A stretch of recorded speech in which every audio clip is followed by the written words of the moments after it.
All right, we are back at it again. Yerp. We are here, DFW Shed Sessions Podcast. I am Lucius White, by the way, of Loophole Beats. Man. We got my good brother, J Ell Groove. Tis I. And we got the beautiful Professor Mel Will. Beautiful.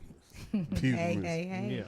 So today we got a good guest, and I gotta say this is gonna be It's gonna be one of them ones, man. It's gonna be a great episode. Hey, man. Pete, this I know I said this before, but I really mean it this time. Okay. I think this is gonna be the best Hey, episode. man, I really mean. Did you say that last time? Because I don't remember you saying it last time. If I did say it last time, I really mean it this time. I really mean it this time. I think this is gonna be the one. Yeah. So on tonight we got a good brother I've been knowing for a good long time, all the way from Dallas, I believe. We go back to jam sessions and shed sessions and just connecting as keyboard players. My brother, he's a CEO, entrepreneur, and a musician, and a teacher, and all that good stuff. I'll go ahead and call him a professor. We got my good brother, Mr. Aaron Weaver. Boss.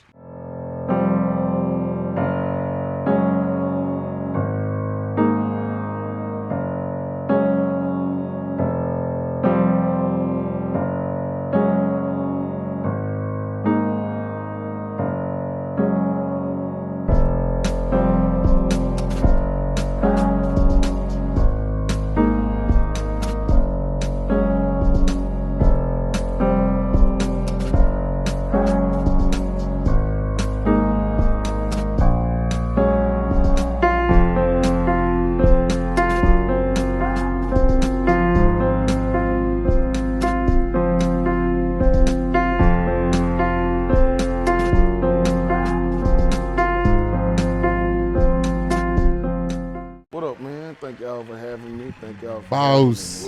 I appreciate it. Y'all make me feel like I'm somebody. Boss. Yeah, so first thing, man, I definitely wanted to thank you for coming out. Yes, sir. Yes, sir. Out It's of a your, pleasure, man. your It's a pleasure. crazy busy time. Cause I know Man, you- listen, I'm surprised you was able to get a hold of him on the cool. Here we Yeah, go. man. Yeah, oh yeah, here we go. Here we go. Man. Yes, sir. So yeah, man, it's all love, man. You know, that's how we keyboard players do it, man. We gotta stick together, man. That's it. Cause keyboard players' lives matters. Come on, somebody. That's it. Oh, so You he preaching. So he answered your phone call because you a keyboard player. Yeah, so yeah, if man, I learn yes. how to play keys, then he'll answer mine. Yeah. See, Got that's, you. that's what you gotta do, man. Jay, did Yeah. you try calling him? I did. And he didn't- You know, it's crazy. He So, didn't answer your call? nah, I'm gonna tell you what's crazy about cats like him, cats that be as busy as him. They will hit you up and say, "Hey, hit me up," and then when you hit them up, they don't. Well, that means I recognize. That he wasn't a keyboard player? No, not that. I'm acknowledging that you hit me up. Yeah, okay, okay, So, got you. Now, if I don't say nothing, praise the Lord. That's one of them. If the Lord says so, if it be you That's be the it. beat it, not be that. Then it's The all Lord right. says the same. Man, we got a lot to talk about, man. Yeah, Let's man. get into So it. let's start from the beginning. So when it all started, how did you get introduced into musician? Back when you was a Or little baked potato. yeah. Man, I'm gonna tell the shortest version I can get. My dad and my mom, or my dad is a pastor. Right? Okay. So my dad is a pastor. He was under Pastor Murray, so he was full gospel. Oh, okay. Right. So when he started his church, I was the drummer in the lead guitar player. So I played guitar as well. Oh wow. Yeah, Okay. So guitar probably was my first instrument, and I went to drums. Okay. Yeah. So I just kind of dibble dabble, made noise, turn the amp up, turn it down, and, play out of tune. I just kind of found my own way. Like most quartet guitar players. That's it. How they got their Yeah. start. That's it. Yeah. So I have a question. You say you full gospel. So I've been to a full gospel church, but does it kind of fall in the same as like the Kojic or Pentecostal, or they? Because I've heard kind of stories that they're like I don't know if they still are now, but they like kind of real strict, kind of like the Kojic church with you have to dress a certain way or. Well, holiness is still right. Man, you know, you know what? If I had to be honest, growing up, going to church, it had a little bit of everything, right? So they shouted and danced and whatever. Then they sometimes did older songs like Kojic would do. Yeah. Okay. You know, so I think it was a mix of a lot of stuff, but they definitely was strict on. I remember growing up, my sister and I had like real strict rules. So like sports wasn't it. My sister had a curl because they didn't believe in straight hair. Wow. Okay. Makeup. So but that was like old. Yeah. I think they're not like that now. But yeah, so sports I had to sleep and kind of do that. Really? And then after a while, my dad kind of cut away from a lot of it. But still kind of stick to some of the standards to it. But some of that stuff, I think, as a kid, you like, what? I can't play. Yeah. The devil is on the field. The devil's on. Devil on the field. The devil is in that skirt. I'm like, well, you know. The riff. He's talking about the riff. Okay. So how did you end up crossing over to playing keyboards? Man, shoot. I just remember my mom buying one, and I was still like maybe junior high. Okay. Coming into junior high, and I was just remember sitting at it and just start picking on it. You know, just picking on it. But I didn't really have an interest in it. I just did it because it was there. You know, I was bad. You know. Okay. When I got in trouble, get locked up, the only thing I could do in the room was find something to beat on or play on. Oh, okay. So that's how I really got introduced to the keyboard, piano. Okay. You know, that's funny because if you really pay attention, most church, especially church musicians, if you listen, a lot of us kind of started playing more so out of necessity, because that's where like even for me, the only I of course, the church that I grew up in, a couple drummers had, came and went, but the last one, the one before me had went. And all my life, I had been sitting there playing tambourine on the front pew with two pins or whatever. So it was like, all right, you go. You know what I'm saying? But you're right, because that's how I got pushed into doing it. Yeah. My mama heard me. It's in there, necessity. Like, you gonna play, and they would put me up there, and I could remember playing. I knew what it is now, but back then I didn't know. Was I just played a C major chord. Boom. Yeah. Every song they sung, as long as they had some music, I would play it slow or I would play it fast. And that's all I remember. I didn't care about it like that. I was like, man, put me on the drum, but because, they were struggling to have musicians, like the guitar thing wasn't getting it no more. I was older and, I was like, no, we need that. So I remember just every time they sung something, whether it was fast or slow, I just Do you play the same tune. Do you still fiddle with guitar every now and again? I do it more with bass. I haven't in a while with guitar. So guitar, drums, bass, and keys. Yeah. That's what's up, man. Nice. So I have a question for both of y'all. Okay. Was there ever in a point growing up where y'all parents made y'all sing a solo? Oh, for sure. How many times? How about so most definitely. I want to know what. As a matter of fact, I was the one. Like out of the youth, the youth department, it was me. I was the one that had to go up there and sing "Come From a Poor Family" by Ken Spiritual. Okay. Did you have like a go-to song, like because if you didn't sing, your mom will give you that look like you're gonna get a whooping if you don't. Yeah, I got plenty of those. But when plenty of those. My mom. She's left-handed too. Oh, you try to dodge going left. You don't know what like, to do. I just got. I was too. But see, the thing with me, my mom stayed putting me on Front Street. Like all the, and I guess looking back on it, that kind of prepared me for what I do now. With being a front man and stuff like that. But growing up, I learned how to play. She had me in violin classes. I had to take that violin to church. I had to take. And you had to play. Yes, I had to take that violin. Went through that same thing. I had to take that violin in church. When I got in middle school, for a little bit, I was playing trumpet. I had to take trumpet to church. got just a little bit older, she had me, and I hate it now. I hate it now because, I would be such an instrumentalist if I had kept at it. But she even had me, it's this pretty much like a lap guitar. It's called a dulcimer, something like that. Okay.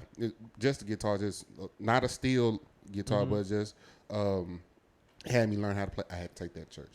Like everything that she had me, and I had to take it to church. And I had My son is so talented. Yeah, We're going to have that. him do a selection. Right. Well, on the washboard. No. Your mom and my mom must be sisters. Must be levels. Because I remember growing up, man. You and Jay look alike. We do? Oh. Well, praise the Lord. I mean, my mom, my mama was real quiet, but she had a lot of thug in her, right? So I remember playing at a service, and this is at a younger age. I didn't know my keys. Yeah. I remember someone getting up saying, I remember this like yesterday. They say, give me the key G. Mm-hmm. I'm looking like, what is that?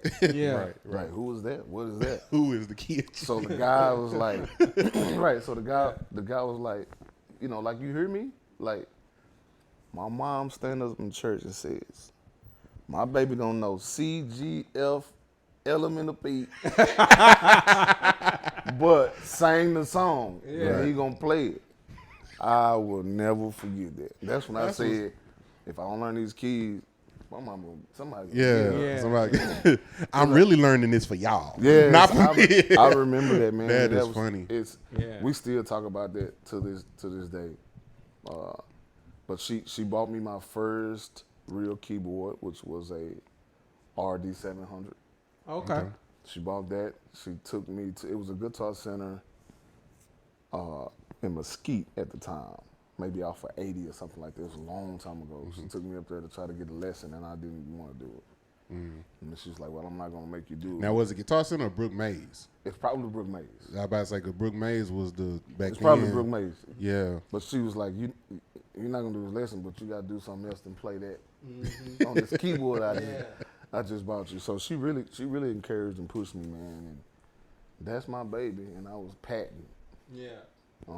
So yeah, shouts out to Mary Ann Kemp. Okay. My mom, man. Yeah. She Miss pushed me. Mary. Miss Mary Mack all dressed in black. Wow. My mom went there too, but I wasn't going to say it. It's all good. I bet, man. So we get a little bit older, and you're you say you start learning your keys and stuff like that. Yep. So what did you do? Did you learn by yourself, or did you go to school, or what? Nah, I didn't go to school. I learned by looking at some books. Okay. And I just said, I kind of was like, this keys look like these keys. You Okay. know what I'm saying? And I just lined it up and was like, okay, that C is on that, which I didn't know it was C at the time. I was like, okay, that black note is a C and a note. Didn't know what sharp or flat or nothing like that meant. So I just kind of lined it up like that. Okay. Kind of just I kind of did it myself. Okay, so as most of us know, you are you're now a music instructor. Mm-hmm. Do you when you teach, do you apply some of that to try to make it easier, or do you go more, Well, as I got older, I did have a music mentor. I don't know if y'all know him, Curtis Dean. No, okay. Okay. So him along with a couple of others, I finally kind of started sitting down with people and figuring out X, Y, Z. But as far as like school, I never really had the time to go. I didn't even know nothing about school, bro. I didn't know nothing about, there was an arts magnet. Yeah. I didn't know nothing about that. Yeah. Because, I didn't learn that till I became an adult. And I was like, Right. oh, okay. Me too. Booker T, I never knew that place existed. Right. So to answer your question, I have broken down everything that I do and how I look at music, and I put the theory behind it. Got you. So that's what I do. Yeah. So that's why it's just a little different. I ain't saying it's better, but I've been playing so long to where I know what I'm doing now. So after I play it, I'll break it down in some type of theory form to be like, okay, when you go to the 5, you do X, Y, Z. Yeah. I would imagine you have to be a very Cause for me, you know, a couple people have asked me, "Yo, do you teach or?" And my answer is no, because just being honest, I don't have the temperament, right? Like I don't have the patience. So I would imagine, you know, you being an instructor, you know, you must have a certain level of patience. You have to, especially dealing with kids.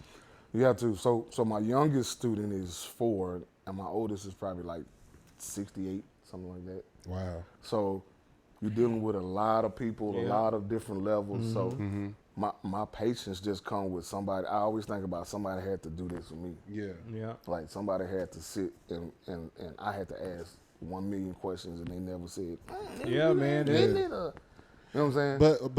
But even with being an instructor, so like, yeah, you have the patience, but do you more so come across students that's there because they want to be there? Like, I think it's different teaching when you see somebody has a passion for it. You know, it's different teaching that student versus somebody who's like being made to do, or you give an assignment, then they come back and you can tell that they ain't worked on, you know, like, you know. I have tons of students that I sent an email or talk to their parents like I can't do it. Because at now you're making them do it. Yeah. Oh, so the passion is not there. Yeah. So When I tell people they're like, man, you missing out on money. I was like, really, I'm not. That ain't the focus for me. Yeah. You know what I'm saying? So if we here and we doing a lesson and you complaining the whole time, or you're not doing your assignment, then you wasting my time. Right. Because I can be doing something different. Right. So I've over the years, man, I've contacted a lot of parents and a lot of adults. I was like, this ain't for you. No, it ain't for you. You should take up basket weaving. You should do that. crochet. Or shine shoes. Yeah, something. But not this. So I don't have a problem with doing that because, you know, I don't want to just sit here have a conversation with you about something that I'm passionate about. Yeah. Then you play with it. Yeah. Nah, and that's why I don't have the temperament. That's why it's like, you know what, I don't. Yeah, teaching is definitely a skill. I did it for a little, like before pandemic. It was this guy. He was actually I was like training under him. By the way of Michael Wilborn. Shout out to Michael Wilborn. But he has a studio in Fort Worth. Okay. And like his teaching is like really great. Like the way he breaks down everything to a T. Even when I was going through stuff with training, because I'm actually I went to school for percussion. That was my study. Okay. So like far as piano, a lot of my stuff kind of came around the way I took like 2 years piano. That's like the part of the curriculum. You take like 2 years along with whatever else you're doing. So I knew like the basic stuff, but like far as reading, now my sight reading till this day still sucks. But I can read. But that's I think that's kind of a common thing with a lot of musicians, especially you know, our dynamic, especially growing up like in the church. I know a guy who got a school who could help you with that. What's that? But you want to know who taught me how to read, bro? In 2 lessons. What's that? Cherish Love. Okay. 2 lessons. 2 lessons. Now, why it took 2 lessons? Because I'm always a believer is if you show me something, then it's for me to keep. Yeah. You know what I'm saying? She sit down and told me, she was like, I never forget, she did a clapping exercise with me on how to count the quarter notes and all that. She went through the bass clef, the treble clef. Yeah. She went through that. Then the next lesson, it was almost the same thing. So I was like, well, what we doing? Yeah. Got you. So, and then it only pushed me to do it more. Got you. So then I started getting into, I don't know if it's still called it. I got one at the studio, but is it fake book, real book? Oh, yeah. I started getting into that and started looking at chord changes. So now it's like, what does a C7 mean? What does a A7 mean? Oh, yeah, those are charts. You know what I'm saying? Yeah. So I started reading charts. Then I went back and I had to play, I auditioned for a church. Okay. And when I auditioned for the church, I lied and told them. You lied on your resume? I could read music. Yeah. What was the name of the church? I'm finna snitch. Yeah, so I he still play for him. So, right? no, I don't play for him. I'm messing with you. But I lied. They actually liked me because I knew how to back up the preacher. Okay. So it's like, you got away with. You Nick Cannon your way in there. They pulled up Devin Miles. They would give me music ahead of time. Mm-hmm. Oh, okay. But this specific Sunday, they decided to switch the hymn. And they switched to Let Us Break Bread Together on our knees. I've never heard of it. Oh yeah. Oh yeah, that's Never played it. And the lady said, well, it's on page 112. So I played like I was sick. Wow. On the spot. Oh, I man. played like I was sick. I'm like, oh man, I gotta go to the bathroom. Yeah. And that motivated me to learn how to read organ music. Okay. So embarrassing moments pushed me to learn. But yeah, she was like, it's on page 112. I was like, So boo boo. Got boo boo. Yeah, man. I never did that. Hilarious. That's funny. so I'm pretty sure you play by ear as well too, right? Yeah. Okay. So because there's a thing, some people be thinking I have perfect pitch. Okay. And I like, no, I don't have perfect pitch, but I have, because when I was in college, we took this class called sight singing. Okay. And through the sight singing, it was times where we did some things with ear training to where they would play like certain chords or intervals.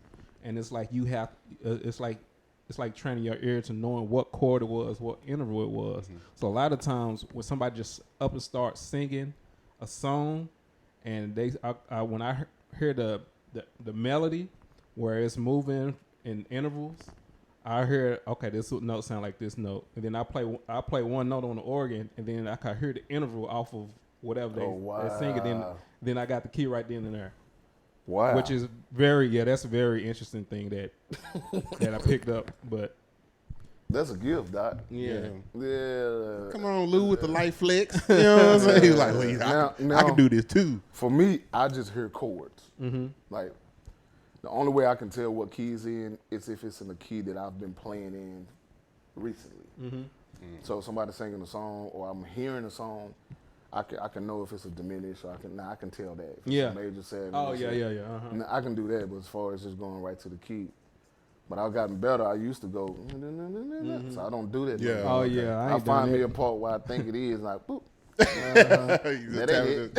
Yeah. But I can hear what chords sound like, but I'm not blessed with that gift to hear it like that. That's, Bet. So okay. So fast forward, moving on a little bit. What made you want to get into the music scene? Outside of church. What? And another part to that question, because I'm assuming were you still younger when you got into the actual music scene outside of church and stuff like that? Nah, I was out of school. I was in my 20s. Oh, wow. Okay. Yeah, I didn't. Would that have been an issue at the crib? I don't know. I don't know because my mama was pushing me so tough. I don't think so. Mm-hmm. I'm not sure. Well, okay. So you at the crib, you in your 20s. What got you into the scene? Man, I was fascinated by Apollo. Okay. Okay. Showtime at the Apollo. Yeah. Red Shoe and the Crew. It's showtime. I was fascinated on how the band would use the same band. Oh yeah. And they would have all the intros and outros and stuff. They would that right there fascinated me. Okay. Yeah, it fascinated me to really get a little bit more into music. Okay. Because I just liked how everybody who came on, they played for everybody. Everybody, right? Yeah. Don't matter what they were singing. Don't matter what genre Yeah. or nothing. They hit it, and it basically sounded like the record, Right? Of whatever, you know what I'm saying? So what it was. Is that what made you want to get into music? Period, or just start your own band? Both. Yeah. Okay. Because I wasn't as serious. I was still into like sports. On my way out of high school, I was supposed to go to Jarvis and play ball. Okay. When I was in high school, my coach used to take me up there. I used to on my lunch breaks and stuff like. So I was really a good basketball player. Okay. But after that happened, I was like, I ain't gonna do that. I started drinking and Right. picking up weight and Right. everything else I said the neck on to the neck. So Okay. the only other thing that I thought I was good at the moment that was really on my mind was music. Okay. Got you. Okay. So you sitting there, you watching Apollo, you start getting into the music scene. So where did you start playing, and who was you around and stuff like that? I really wasn't around a lot of people, but the church people, that's the only people I knew. Okay. The funny thing about it is, me, Joe, and Tyrus was around each other all the time. Really? We didn't know that we was musicians. That's crazy. So Tyrus' mother was my Sunday school teacher. Okay. Okay. Joe's father ordained my father as a bishop. Oh wow. Okay. So we all kind of already knew each other. So one day we ended up at somebody's church, I don't know what it was, and we was all on instruments, and we just kind of looked around like, okay. So we just started playing together, and I came to them with an idea. I was like, man, I think we should, do this, that, and the other, and become a band. You know what I'm saying? Yeah. Really? So you wasn't really like playing for anybody or anything else. Like Nah. Soulful Sounds was just so the birth of Soulful Sounds was pretty much the birth of you coming out as wow, that's crazy. Yeah. Oh So wow. Nice. I So- think it's That's dope that crazy. you. So I know people who have had. This is not no shade on nobody. Mm-hmm. I know people who have had 3 or 4 bands before they find that one band that stick. Mm-hmm. And for you to have a band coming out the gate and it's like doing phenomenal, I think that's really, really dope. it's a blessing. I think the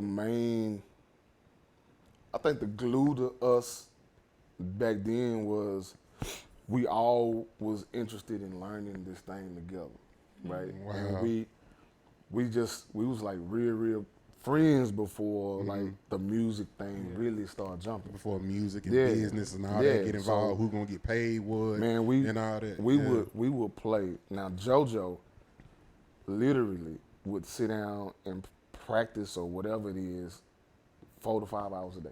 Mm-hmm. Then we would all get together. He's the one who really like was crazy about the bass.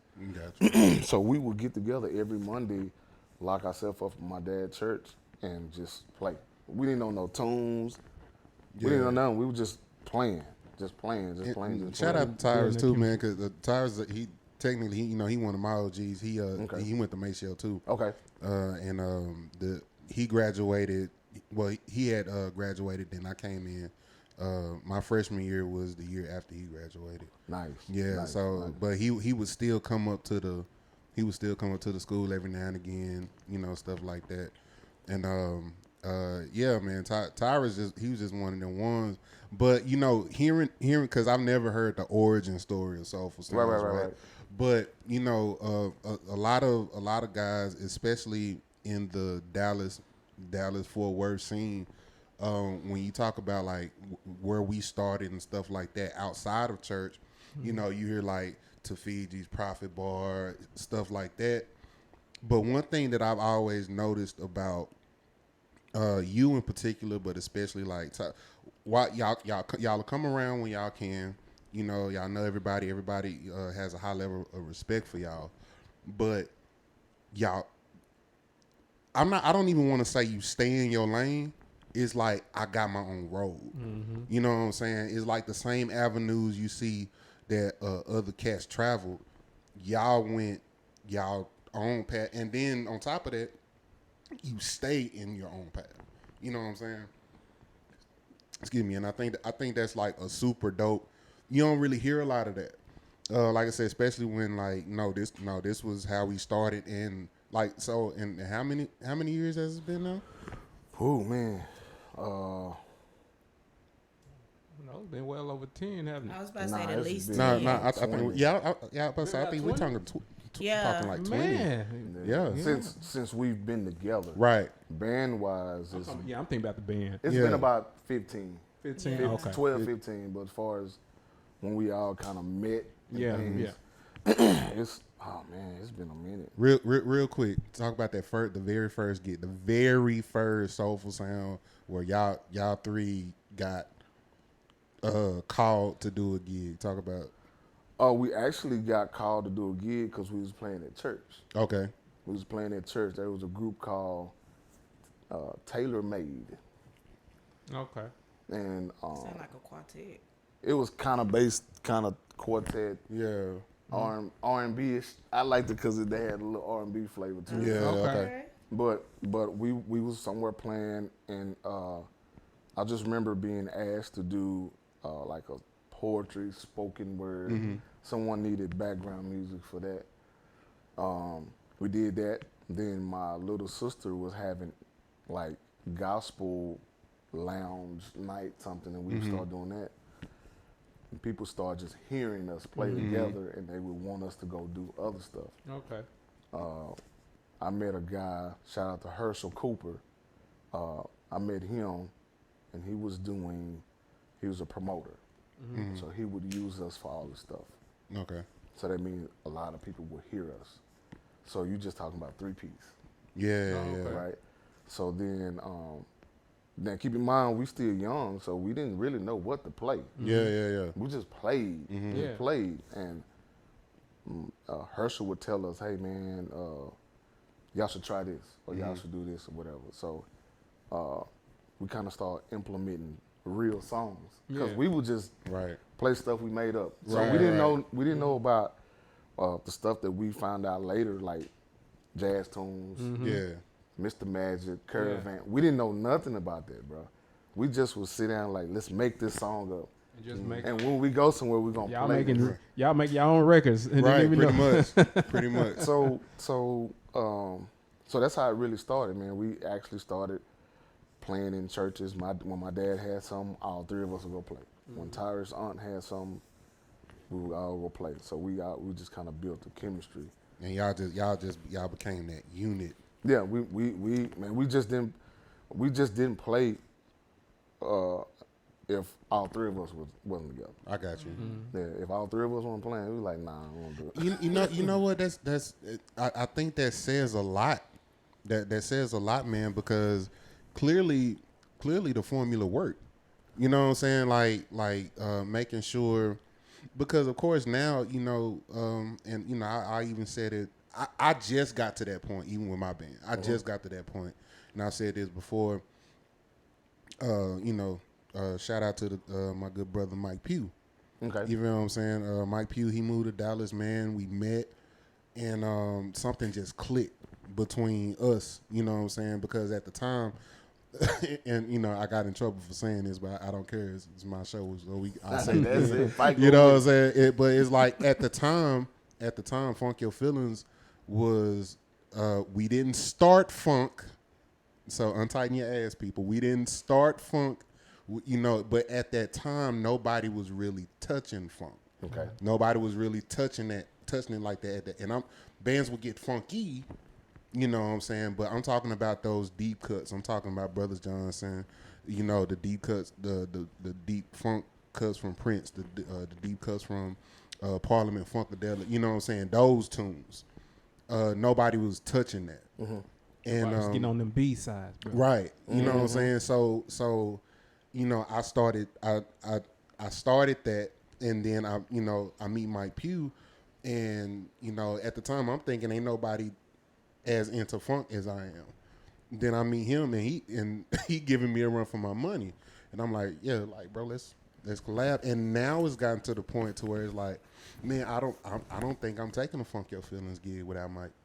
You know what I'm saying? Because he is just something about having him on stage with me, that somebody that shared, and of course this is no slight to my other musicians, but something specific about Mike Pugh, just his love for it matches mine. Yeah. You That's know what I'm important. saying? And that's very important. And so I said all that to say, a lot of times, we're so quick to sub out if that one person can't do it. But I think that says a lot where you get to a point to where you say, okay, it's kind of like that scene from the Temptations when Paul Williams had got sick, and Otis was like, well, we still gonna go, and Korn was like, well, now we can't do this without Paul. You know, we can't do this. You know, and I think it says something when you're able to get to a point to where you build such, and then also it's not just you. The three of y'all literally built that thing from the ground up. So to be able to say, yeah, if it ain't three of us, then at least these three right here, then you know we can't. Yeah. And it like I'm not like even looking at Soulful Sounds, like it would be weird seeing somebody other than JoJo play bass. Or it would be weird. I mean, it would be weird seeing somebody other than you. Yeah, y'all really don't use subs, do you? How? Do y'all use subs? Y'all know? Every now and then. Yeah, I mean sometimes, and only because now I'm kind of heading in a different direction. Yeah. Right. And what I mean by that is we talked about that. Yeah, we talked about that before. Yeah. So when do y'all ever book more than one group of people, or is it just y'all? Now we do. Okay. Because I we know haven't in the past. Oh, but okay. That's the direction you talking about. That's the direction we're going into. And I do now. Yeah. Okay. And I'm able to because I'm creating another type of entity around what we've been doing for years. It's time to grow up. Yeah, man. Because that's becoming the thing, man. Even with the company I play with, I thought it was because they have like I think 7 bands in a branch, and I thought it was just that one. It was just one band each. Yeah, no. But on one of them, they use it's like it could be like 20 or 30 bands out and on the same night, and it was so funny because I was out playing a wedding. I was in Houston. He said, "Oh yeah, the other one is actually across the street." Like, wait a minute. I thought he was just. He said, "Oh no, it's about 14." Yeah, man. And I like, oh, okay, that's good to know. That's what. That's my goal. Okay. So for me, I just want something different. Yeah. Bigger. Oh yeah, man. You know, and you build your brand. Yeah. So now we do that. So I have to where I can book maybe 3 gigs and send out X, Y, Z. But best believe one of them cats are either on separate ones or one that's with me. Yeah, you know what I'm saying? Yeah. So if I send out 2 other ones, he going there. Yeah. He going there. Boom. So, cause they know what we built. Right. How we like the it. The standard. professionalism, the standard. And if it ain't, they ain't gonna mess with it. So I don't have to micromanage them. Because we built this together. Even though it's my idea, they put the sacrifice in. They rehearsed. You know what I'm saying? So I don't treat them like they work for me. Right. So do y'all play with tracks or is it all live? We've just now started playing with drum loops. Drum loops? Okay. Now on certain songs, depending on where we are, we do use some tracks. We haven't played a full tracked out show.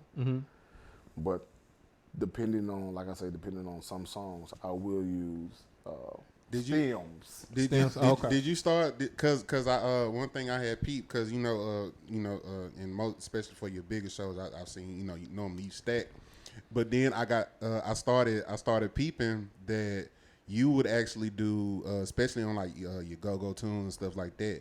You would actually do the percussion on the top keyboard. Well, I used to. Yeah, and that's what I'm saying. Is that one of the reasons you start implementing like drum loops? Did you get tired of doing that? That for one. Then what we started doing is, and I'm not no genius, but what I do, I'm listening to different. No, but what I do is I study what I want to do, where I want to be. I study that. I'm not going to study nobody that's on my level because I ain't going to learn nothing. Yeah. So I'm studying, Man, I want to be a corporate type situation. So I studied it. So the way we do our shows now is different. So I will put in if I don't have the access to do just a drum loop, I will put in a 15-minute go-go loop. And we would do like a go-go medley. Okay. Yeah. You see what I'm saying? Or we would do a slow jam medley. So that dope, smooth, slow track I made is gonna go over 99 songs. Yeah. You see what I'm saying? Yeah. So when I started doing my shows like that, started kind of put stuff together, I was like, That don't make no sense for me sitting up here playing the cowbell. Yeah. Piano. Right. So I just, created that. So that's what kind of, I started seeing other bands. You play with a top 40 band. Yeah. Some of them run stems and some of them don't. And I was like, well, I just want to be man, I used play to doing with both. everything is with tracks. Right, and so the one I've played with, the two I played with, one of them is top. Mm-hmm. The other one I can't even think of the name of it, but they didn't use it. Yeah. There's some of them that may use on a few songs and it's live, and some of them they all live. And the one I play with, everything is tracks. The only time we probably don't do only time we don't do tracks is if we playing like Didn't Blue say Box. something. Okay. If it's instrumental. Yeah. But anything with the singer, Shout is the only song. A shout track. No, Shout You like you make yeah. me wanna shout. That's the only one that's no track. Yeah, man. So that's where I am, and I don't keep no secrets from nobody. I tell them. You ask me what I'm doing, I'm gonna tell you. That's a great segue into my next statement. What's up? I have a question. Yeah. So you mentioned go-go, right? You mentioned, how you have dispersed your entity amongst different gigs, maybe at the same time and maybe at different times, right? For singers, how? Because I feel I'm gonna say this why I'm asking this question. Okay. I feel like, and maybe Lou and Jay can vouch for what I'm getting ready to say. I feel like when you are listening, like not looking, but listening to different videos or, local bands or whatever, I literally feel like I'd be like, that's sofa sounds. Like I can tell like that's sofa sounds. My question is, and I think it's dope when you can identify bands like that without seeing the video. Okay. My question is, how do you pick your singers? Because I would think that the singer has to be molded for the vision that you set for Sofa Sounds. How do you pick your singers? And do you rotate out? Well, the singers was the last part. I orchestrated the sound. So like what I wanted the band to sound like. That's good. Somebody need to hear that. Like when we play a song, I needed to smack right here. I needed to do this. I need to do this. So when singers are flaky, I've never experienced that, but I've heard stories and I've had to call subs where they would say I'm coming and don't show up. Oh, Wow. You see what I'm saying? I don't take offense to it because you don't owe me nothing. Just be a woman of your word. That's all I'm asking for because it don't make me mad. Right. Because I'm going to move. Right. But to answer your question, One monkey don't stop no show. That's it. The songwriter. Praise the Lord. So to answer your question, I build what I wanted the band to sound like. So for singers, as long as they understand what I want from them, then I think I can get away with singers. I just can't get away with the band sounding mediocre. That's a good thought. Because if you when you listen to it, I wanted to smack where you doing this. Yeah. The snare drum got to hit. It can't miss the side stick. It can't.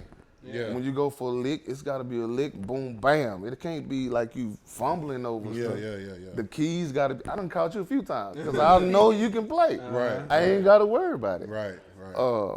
So everything has to be solid. That's my sound. Solid. It ain't nothing that we doing. We don't do a bunch of licks. When the band break, boom, everybody break. I don't need no boom. Ooh. That's not no break. You just did. So you said. Listen. That's not no break. So you said. Talk, sir. If you do boom when the bass player say, you out of order. I was about to say you did the. So I'm assuming drummers is the issue. No. Well, no. It's simple. It's not the issue, but it can be because most drummers that are not disciplined, they feel like they got to have the last tick tock. Being on stage with a group of people, it's a conversation. It's a conversation. So imagine having a conversation and somebody talking over you, somebody interrupting you, You know, or y'all talking about this one subject and then somebody come in and say something totally different from what y'all talking about. Y'all talking about green, and this other person say, man, snakes are dangerous. What are you talking about, bro? That has nothing to do with the conversation with, you know what I'm saying? It's the same thing with, especially as a band leader. When I say don't play, when I say break, no mute, whatever, yo, that's what we mean. Like, don't do that, man. And it's a clean sound. Boom. That's clean to me. Yeah. But boom, boom, boom, boom. What's up with that echo? Yeah, that's not clean. But another thing I love about y'all, man, y'all transitions are immaculate. Yes. The how y'all transition from, it's not a lot of dead space. It's not a lot we had the pleasure, it was at this private party, of being on the same bill with y'all. Oh, that was I don't even y'all killed it. I don't even want to say. Oh my God, I don't even want to say like y'all killed it. Open up anything, because when we got the call, first of all, I called him. I was like, hey man, look, if y'all want to close, y'all can, because that's the OG band. Yeah. You know what I'm saying? And it's like, but you know, and you know, of course they were on stage. We get there, and just their transitions going from back to back, like it be the simple stuff. They, like you say, they didn't have to do a whole bunch of like, they didn't have to do all of that. It was transition, song, play with this one, interact with the crowd on this one, you know what I'm saying, do whatever, just clean. And it's everything is structured, bro. Yeah. When we don't rehearse as much. We may rehearse maybe once a month. But I say, this is what we doing, fam. Like, what we talking about? Yeah, like, right. That's what we doing. And when I say that, and I'm not saying to be like, y'all do what I say, but there's a proven fact that it works. It works.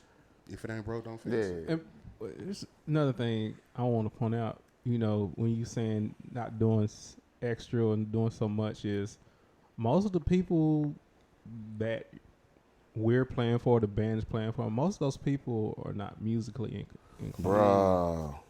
Yeah. And depending on what, no, he's not wrong at all. Like, at all, man. Like, especially non-black people, Bruh. they're not going to. Most of them probably going to be drunk, and they probably not going to care. They don't. Whatever. They don't know what none of that means. They don't care. Right. Check this out, though. That's our transition. So what do you think we're doing? Yeah. We're cleaning everything up. Right. Yeah. Because there's a lot of bands in Dallas or just all over who wants to do those bigger gigs, but you can't be disciplined enough to play the record. Right. Yeah. Right. Because the pink people, I call them the pink people. You want the pink money, you want the big, but you don't take out the time to orchestrate your shows. You don't want this, but then you say, man, these venues ain't paying. What product are you giving them? Yep. To make them want to pay that man, listen. All right, so I gotta say this, man. You said something earlier that what you do is when you see something that you want, you look at the people who's doing better than you. I look at the people who's doing that and getting the results. Right. Yes, sir, definitely. Innately doing better. Yes, sir. Right, yes, sir. right. Yes, sir. I'm the exact same way. If we're on the same level, yes, sir. It's not a lot of information that you can give me. Correct. This isn't about being cocky or anything like that. It's just simple. I mean, it's the reason that you go to school, because that teacher should know more than you. Yeah. You feel what I'm saying? If you go and work on somebody's job, your boss should know more than you. Yeah. You know what I'm saying? I say that to say, man, I got to a point to where with Funk Your Feelings, I was feeling like super stagnant. You know what I'm saying? And I was like, man. And so my thing is like, bro, what band in Dallas is gigging more than Soulful Sounds? Like, true. Nobody. True. You know what I'm saying? I mean, unless you want to count like your Emerald Cities and stuff like that. But other than that, count them. But other than that, like who's like, and like you said, getting those results. So and me personally, I can attest to what he said, man. Like, he's not selfish with information. So I hit up the homie, man, and I'm like, hey, man, look, you mind if I know you're a busy guy. First of all, I was surprised that he answered the phone, but I was like, man, I know you're a busy guy, man. You mind if I just chop it up with you, pick your brain, whatever, blah, blah, blah. You know what I'm saying? We meet him at his office. You know, he's sitting behind his desk. I'm sitting on the couch. I forgot all about it. I'm sitting on the couch. He's sitting there. All right, man. I'm in between lessons, but how can I help you? I'm like, you know, and I go to talking with him. Like, he's actually, because, you know, I used to, you know, of course, I used to have this. I'm not gonna say this vendetta toward Deep Ellum and stuff like that. You know what I'm saying? But you know, church hurt. Deep Ellum hurt. You know what I'm saying? You know what I'm saying? And I'm going in there, and I'm like, yeah, man, and Deep Ellum, blah blah and blah blah, and that same thing, man, ain't nobody, and he's just sitting there, cool, okay, and he's just listening to all that, and it was like, well, why are you trying to stay in Deep Ellum? Thank you. Mm-hmm. Thank you. He was like, well, I mean, is money outside of that, but and Aaron just started breaking it. You can be doing this better. You could be doing this better. You could be doing this. Like, giving me constructive criticism. Now, and mind you, he just sat here and said that my band was the shit, which is cool. You could be talented as I don't know what, but if your business, I say this all the time, and it go for me too, if your business and business ethic ain't right, man, you know what I'm saying, then you're gonna be sitting out here playing for the Crickets. You know what I'm saying? Whatever. All of that, man. And so I just, even personally for me, just that 20-minute conversation that we had, man, that helped me a lot. You know what I'm saying? I think for a lot of musicians, like, we want it, but it's 20% talent and 80% business. Right. Yep. That's why we sit back, and I'm gonna say we, because I used to do it, and be like, he can't play or she can't sing, but they on bigger gigs. Right. Because it's not the talent all the Yep. time. Can you get there on time? Can you put on the right size clothes? Work ethic. Dude, Can He you said wear the the right size? no, listen. You know what I'm saying? Everything Nobody does that. everything that he's saying. Baby, it's too small. No, listen. He said, like going back to that conversation. He said, yo, like, we get there on time, and the band members, they don't stagger in. We out going there at one time. You know what? And I ain't.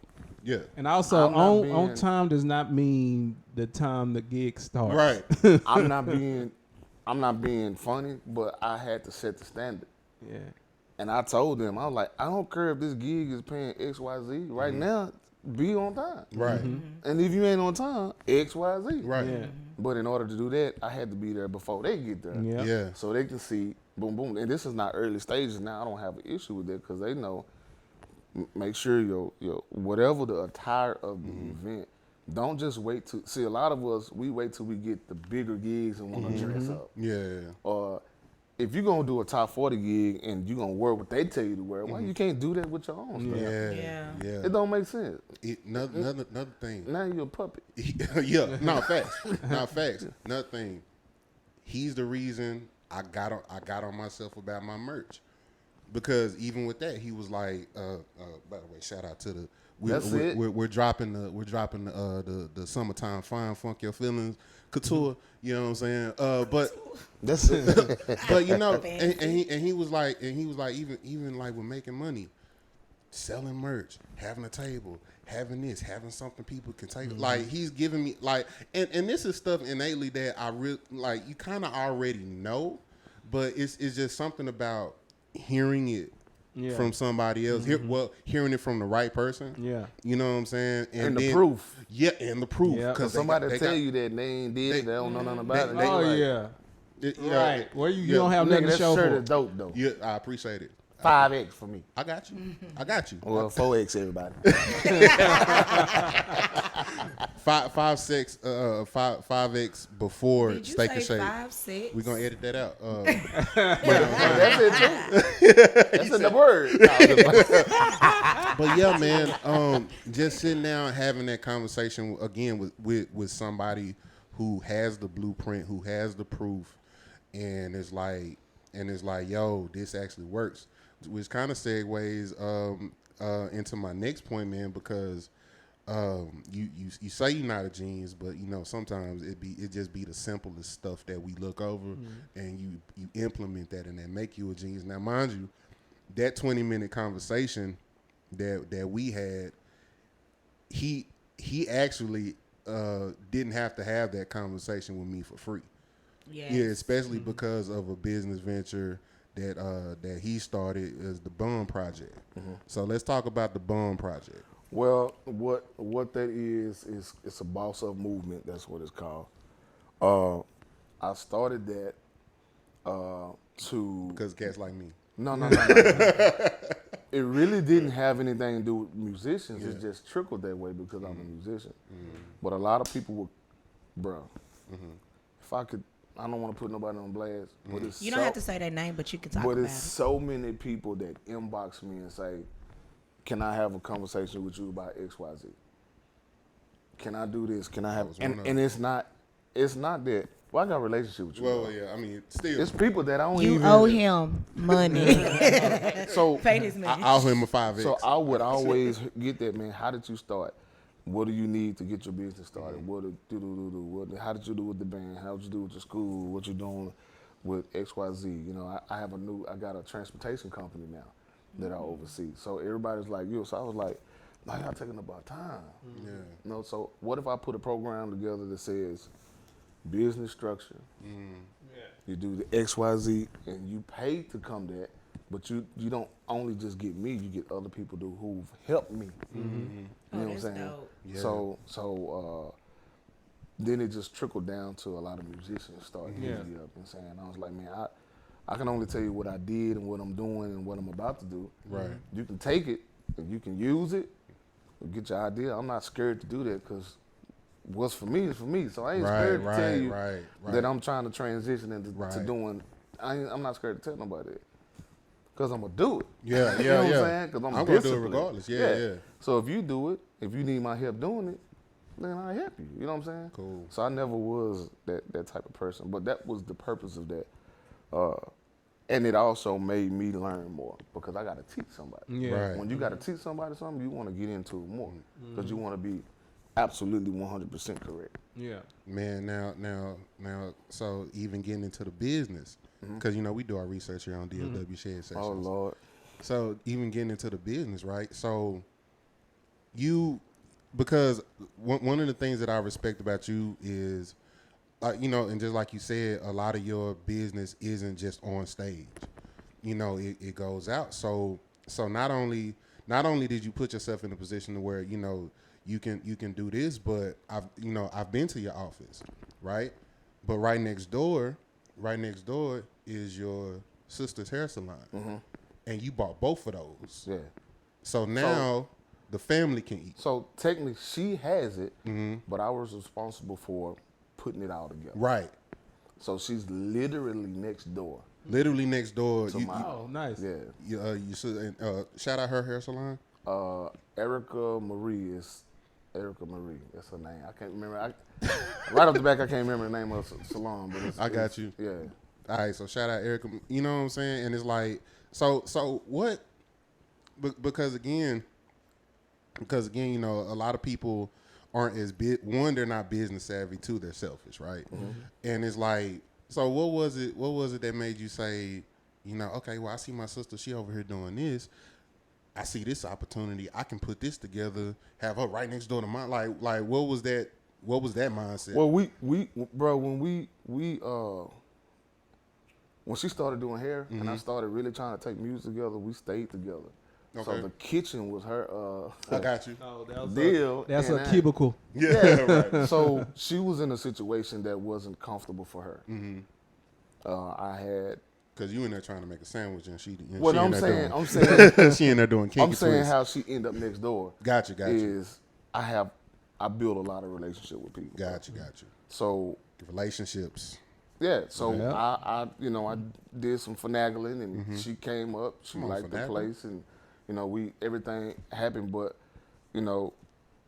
I'm just a relationship type of guy, man. You know what I'm saying? Like that's more than money to me. That's the name of the game. Yeah. Good and like that seems to be a key word almost every guest we have, man. It's good relationships.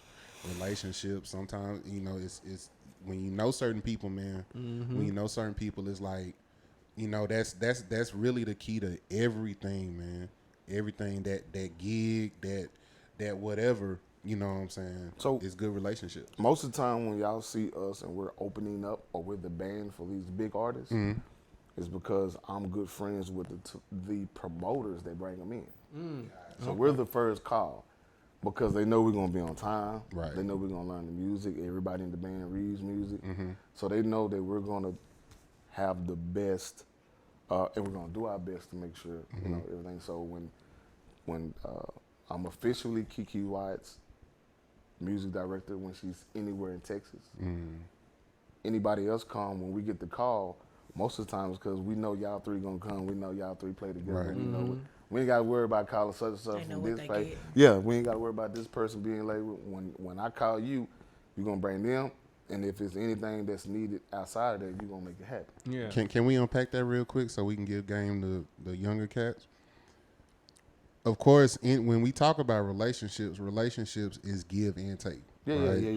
There's something that you have to produce on your end as well in a relationship, right? 100%. Because the thing about it is, what's happening is when that promoter calls, that promoter is putting his name on the line. It's not just the fact that we cool, because a lot of people feel entitled just because we cool, and that's not the thing. No, we're cool, but you also earned that phone call because of how you handle business. You feel what I'm saying? That's the key word. You earned it because of what you've been doing. Yeah. And like you said, you treated those smaller gigs. You know what I'm saying? You treated those hole in the wall gigs like the big stage. So now the transition to the big stage is easier now. Yeah. You feel what I'm saying? Because you treated it like that already. I have to agree with you. Yeah. You're right, 100%. You know, it's funny. You know, you should treat every gig the same because you never know what that little gig will lead up to. I promise that happened to me on numerous times. You definitely never know who watching you, man. And I say that all the time, man. You know, pretty much just piggybacking off what you said. Yeah. Like act as if every stage that you on is audition. Because if you do your research, most big artists now got seen doing something else. Yeah. For sure. Nobody walked up and said, I'm famous. Right. Jill Scott. Y'all know Jill Scott's story, how she got. Right. You see what I'm saying? Right. So exactly. every artist, if you ask them what made them what they are today, they'll tell you. Yeah. For sure. Like you have to start and you have to kind of, I don't know, to me, I guess it's easy, it's self-explanatory because, you know, I've had someone to kind of guide me in that area. Yeah. So when I see stuff like that, I be, man, I hate this cat coming here sagging and his clothes too little and Me too. drums don't match. Right. Drums don't matter. And it's just my personal preference. I'm saying if I'm presentation is definitely key. Or you can see the blanket inside of the drum beat. now that's petty. That's petty. That's funny. But we make sure our equipment it looks good on stage. Yeah. Because whoever wants to hire you before, prime example, I got the Ricky Smiley gig. I was gonna ask you about that, but yeah. Oh, you need to wait till you ask me? No, go ahead. No, okay. it's good. You So there was 4 guys. And there was 4 guys that was up for that. Got the call. I got my interview or whatever, audition, whatever. Went so well they didn't see the other ones. Oh wow. Because the lady said before we called you in, it was Tom Joyner's manager. Okay. We researched you and we looked at your Facebook. I was gonna get to that. We saw. Oh man, She's like, you a business person. You teach kids. That looks good and boo boo. And I was like, yeah. She was like, well, we do that because you're going to represent Ricky Smiley. Right. Oh, nice. And so we go do research on the people that's in this office. So I'm in the office with the Brad. All of them every morning. It's 4 o'clock in the morning. Yeah. And I'm only sitting on the piano playing whenever he needs me to do something or Right. whatever. And the fact that I knew how to read music, they was like, what? You do? Oh, yeah, you can cancel X, Y, and Z. Wow. There was another musician who put my name in the pot Oh, nice. because they couldn't do it. Yeah. So they was like, oh, you read music? And me and Ricky sit by the, piano. He said, so what if I sang something? He just started singing something. I just started playing. Yeah. He was like, well, what if I do this? Boom, boom. He was like, well, what would you play for a church announcement? Boom, boom, boom. So I always tell people now, if you want to be a musician, then you learn music. Yeah, simple. That means funk, gospel. Yeah. That means, and Country, you don't have to be a all professional. Just learn how be it's well supposed versed. to. Yeah. Be well versed, man. Can we unpack something you said that's very important? Yo, y'all stop putting your feelings on social media. Oh, yeah, every time you beefing with somebody, every time you having a bad day, every time. Now of course, I get it, but yo, man, people are watching. If you're gonna do it, like, have it separate from your work and make your stuff private. That's if how you're I gonna feel. do that, have your a business or your page where you conduct and have your personal. I get that. Yeah, but it's like, man, like I look at your Facebook page and you always beefing with somebody, you always cussing somebody out, you always, what I'm saying. So now I'm gonna look at that. I'm like, okay, well, yo, you dope, you talented, but You got too much going on. You come with drama. What's going on? Bipolar. You come with drama. You know what I'm saying? You come with drama, or you come with this, or one day is F the world, and next day is thank you Jesus. Like bro, like Bipolar. it's like y'all. They crazy. Right. Again. Yeah. Right. But Jay, you said something, and I know we're close to our intermission, but you said something. You said how people present themselves on Facebook or social media.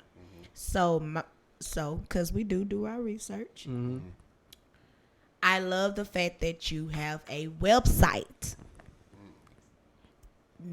I hate it. So I have a nonprofit, and the first thing that donors, business people, when you're giving out your contact information, the first thing they ask is, do you have a website? And I don't see many musicians with website. They have on nice clothes, and I understand you are your presentation or you are walking, whatever, but having a website is so important. So one, who did your website? Because I looked at your website, and your website is actually nice. I like when you first go on there, it's asking you for your email, it's asking you for your phone number, so you're engaging, you wanting people to come and be a part of it, and they say, what's up, fam? I'm like, yeah. So it's very inviting. So my question is, one, if you don't mind, who did or how did you get your website up?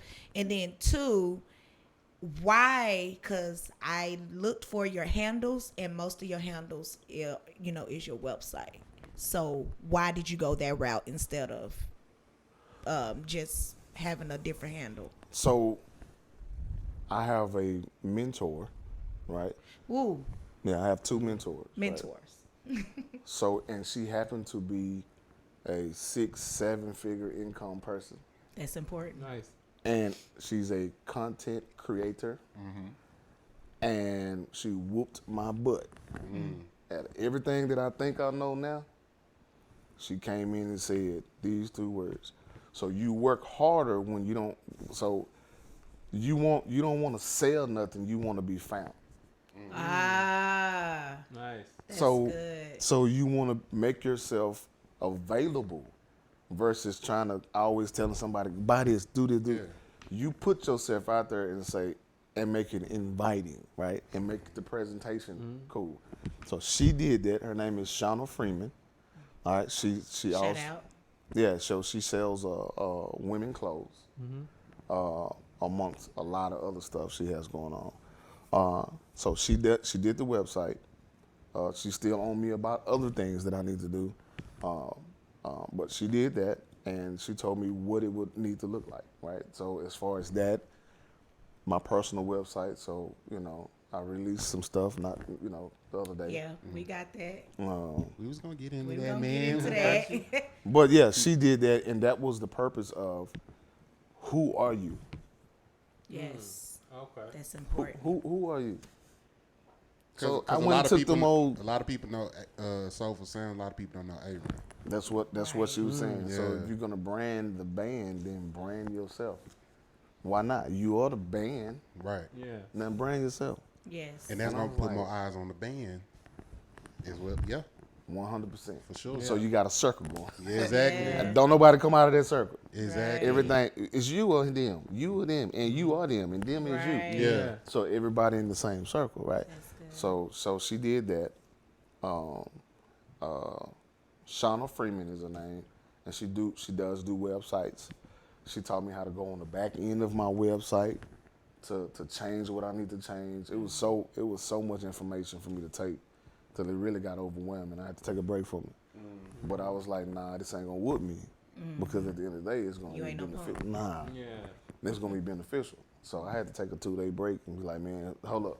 Yeah. Yeah. When we came back, she came to my office. She sit with me 4 or 5 hours, just going over this is what you need to do. Boom, boom, boom, boom, boom, boom, boom, boom, boom, boom. And if I didn't understand it had to be 80% business, then I would be like, I don't need no website. Yeah. Yeah. I don't need that. I don't need no YouTube. I got my own YouTube channel. Right. Yeah. Like, Right. it's so much easier for me to get gigs and solo piano gigs and all that because now all you gotta do is type in what you gotta type in, or I Right. can send you packages. I can Right. send you EPKs. I can send what I need to send, and whatever gig that I'm going for, my stuff gotta look like that. So I Right. can't Yeah. send a wedding us at Legends. Yeah. Yeah. Yeah. That makes Make sense. it make sense. Yeah, it's not- That makes sense. even though we do top 40 music, they need Yeah. to see something that looks like that. Right. Now, good. I can't go in the brick house. I mean, I can't send somebody that I'm trying to get a $10,000, $20,000 gig and send Yeah. them brick house stuff. Yeah. It doesn't make sense. Oh yeah. Yeah. It just doesn't make sense to me. They don't want to see brick house. And you know another thing that we have to understand too is like, and it's along the same lines that you're saying. What we do, and I've been guilty of doing it too. I'll try to look past. Like, you know, now me, I can look at y'all at Brick House and or Legends or whatever, the Dax or, you know, whatever, one of those places. I can look and I can say, okay, you know, I see the talent, I see this, I think they'll be good for this, right? Everybody ain't got that kind of time, man. Everybody ain't got that kind of time. Everybody ain't got that kind of vision. Yeah. You feel what I'm saying? They want, like you said, they want it to match up with what they already doing. I ain't got to think that hard about it. Whatever. They look good. They sound good. Cool. I want them. And I think what happens is, this is why mentors are important. People who are doing better than you, talking to them is important, because we get so caught up in thinking like us. Well, you're still where you are because you keep thinking like you. You feel what I'm saying? That's why you're still where you are. And you wrong. Yeah, and you wrong because at this point now you're stagnant. You're stagnant. You know what I'm saying? You're stagnant. You're not getting those other loops because you keep. This is why people have wardrobe people. This is why people have people. You know what I'm saying? It's like you know, designers, and this is why people, because I'm not in the mental to do that. I can't see. That's not your ministry. Yeah, that's not what I do. Not your call. You know what I'm saying? So let me go sit down and have this conversation with the person who does do that, Right. Or hire them. or hire them. Or hire. Thank you. You feel what I'm saying? Or hire them. You give them the vision, and then you let them do their job. I have an assistant. See? Her name is Cammy Ross. Shout out to Cammy Ross. What she does is all my contracts, all my deposits, I don't have to talk to nobody. She got a sheet that says what we do for this gig. Only time she has anything to say to me is if they want to negotiate because there's some sound issues or something like that. But I don't have to talk to nobody like that no more. Nice. I don't send out emails, even for my school. She works Right. for me in my school. All I know is the invoices go to the students. So you just show up and just do the work and, and, be and good. do your thing. But I'm more effective that way because I ain't got to deal with people. Yeah. Right. So now I can study on what I need to put together. This wasn't for your that. this wasn't your little sister or nothing. You actually found somebody or got somebody who was capable to do the job. And correct. And I watched her before I hired her. Ooh. Yeah, see? I watched her work for somebody, and I went to her and I said, hey, what do you think about XYZ? She was like, let me think about it. When I hired her, we wasn't doing what we doing now. I paid her what I could pay her. Yeah. And I said, if this work out and you help me make the money, I'm gonna make now. So I pay her pretty good now. Yeah. But I had to get someone to help me put myself in a position to make that bread. Right. So now I just worry about my band. I worry about the school. I worry about the production side of it. She does all the emailing, returning calls. Like Juneteenth, we got 4 gigs that day. Yeah. So I'm stationary. But I ain't got to talk to nobody. I just got to put stuff. But see, even with that, even people skills is a talent. Yeah. You know what I'm saying? Like there's some ways it just comes off better coming from a certain person who knows how to speak that language. You feel what I'm saying? As opposed to somebody like a me who, I can do what I need to do, and I can walk in any room and work any room, but you know, I get tired, I get frustrated. Like you said, you got all of this stuff on your plate, and like sometimes if they call you on the wrong day, man, it's a problem. Man, well, it's a problem. Well, you have to call me first. But anyway, so wow, yeah, because you don't call. But nah, man, man, this is such a dope interview, man. We can go on for days. Oh yeah, man. we definitely getting you back, man. brother. He's on the callback list, man. He's definitely on the callback list, man. Yes, but sir. look, we got to pay some bills real quick. Take a we gotta take a quick little break, man. Yes, sir.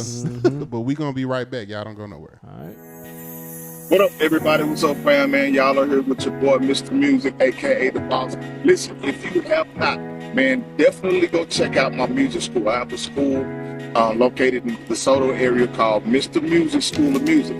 Check that out, MrMusic.com. I also have a party band from the DFW area, Soulful Sounds Party Band. If you have not, look that up, man. Go follow us on all social media platforms.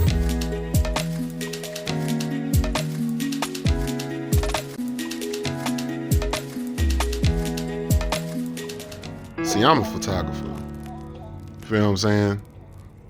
So if they say a picture is worth 1,000 words, it's my job to make sure they hear every last one of them. I got you.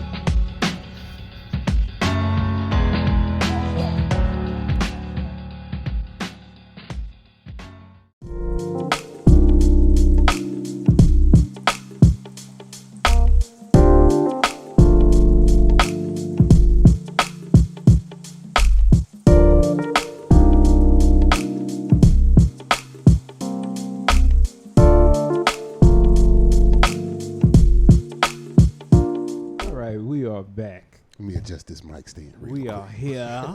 Get adjusted. DFW Shed Sessions Podcast. Make sure you guys subscribe to our YouTube channel, DFW Shed Sessions. Yes, sir.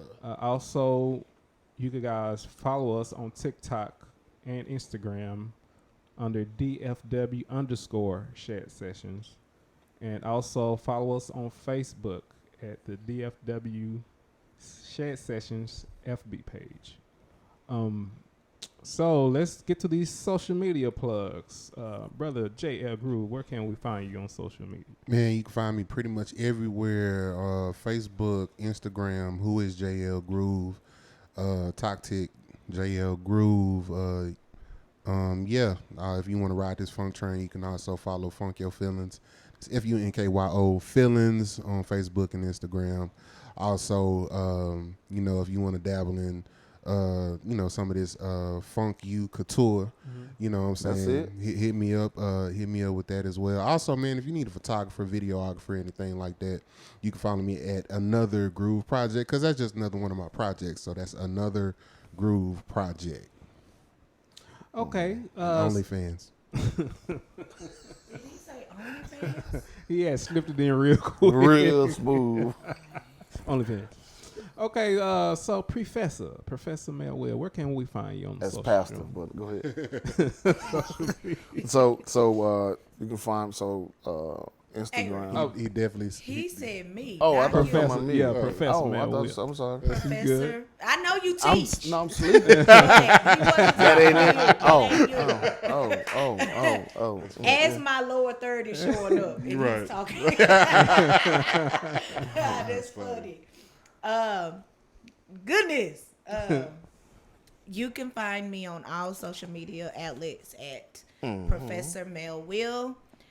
As you see on the screen, that's Facebook, Instagram, TikTok. That's it. Yeah, Professor Mel Will. That's me.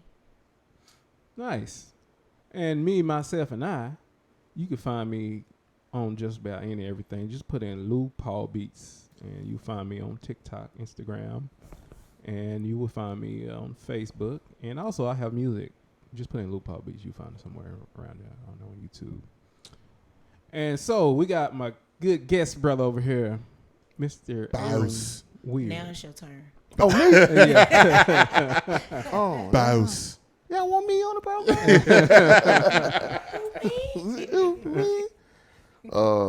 YouTube, Mr. Music, Facebook, Mr. Music. That's MR.MUSIQ. Okay. Music. Or Man, you I wanted to just be messed all your handles you wanted to up. be fancy. Well, I didn't mess your handles up, but I mean, you have a lot of handles. Let me just say that. Is it the same? It should be the same, though. Ain't it? You have. Well, I didn't know what your handle was for Facebook, so It's I put It's Mr. It's Music. love handle. That's it. then That's it right there. Eric, don't let him talk to you like that. He walking in his got calling. them He's a prophet. But then I also have your Mr. Music. But go ahead. Y'all thought I was false. So Mr. Music is my music school, Mr. Music. My YouTube is Mr. Music. My website is my name,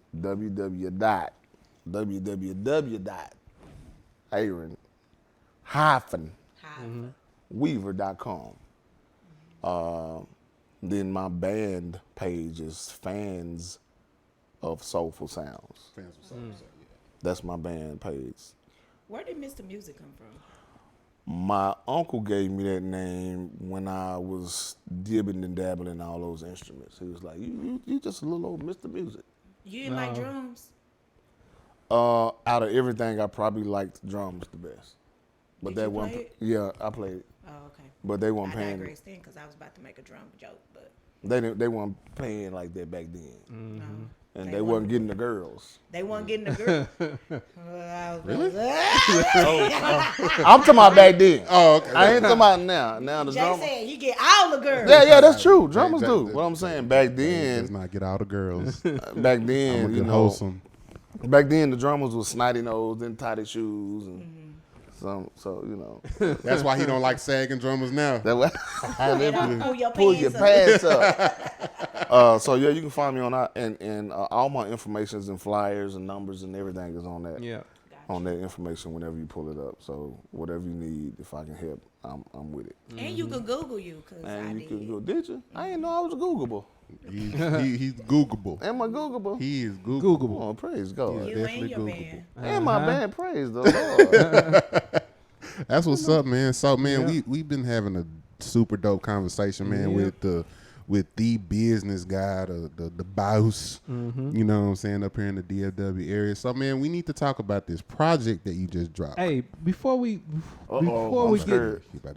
jump into this project, it's just something I want to bring up.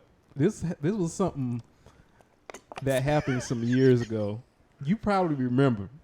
But on Facebook, you made this post. You was somewhere, and this lady, she just went up to you. Oh my God, you look just like Big Worm. Yeah, I used to get that a Oh lot. my God. And then she was like she was going in, and then you turn around and say, "Yeah, you look like you work on cars." And her expression completely changed. That's probably the funniest. Yeah. Post I used to get that a lot. Hilarious. So I just want to ask. So did this lady even know you? No, That's that's see, what the made au- me want to go in on it because the audacity. it was her trying to just be funny. You look like, I was like, you look look like Samuel L. Jackson, but But yeah, man, These before I days. grew my hair, I was bald headed for like years. Yeah. And to this day, people still think this is a hairpiece. It's a unit. It's not a unit. Nah, it's not a unit. Definitely. So you were able to grow your hair. That's crazy. Yeah. So I went bald because I lost a bet Yeah. years ago. And I just never. Man, but when the okay. pandemic hit, we weren't Yeah. going nowhere. We weren't gigging, so I was But they ain't let number. it free. They ain't number Yeah. ultra prime. Yeah, but yeah, I remember that. Yeah, man, that's so funny. So I have a brief story. Mm-hmm. So some months ago, I was at the gym working out, and as I was working out, this guy walked by me. I always wear plugs to listen to my music. So this guy looked over me and he started making like gun gestures at me. Whoa.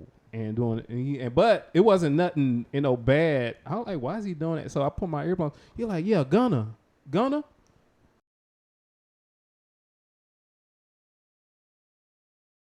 I like, He thought you were God.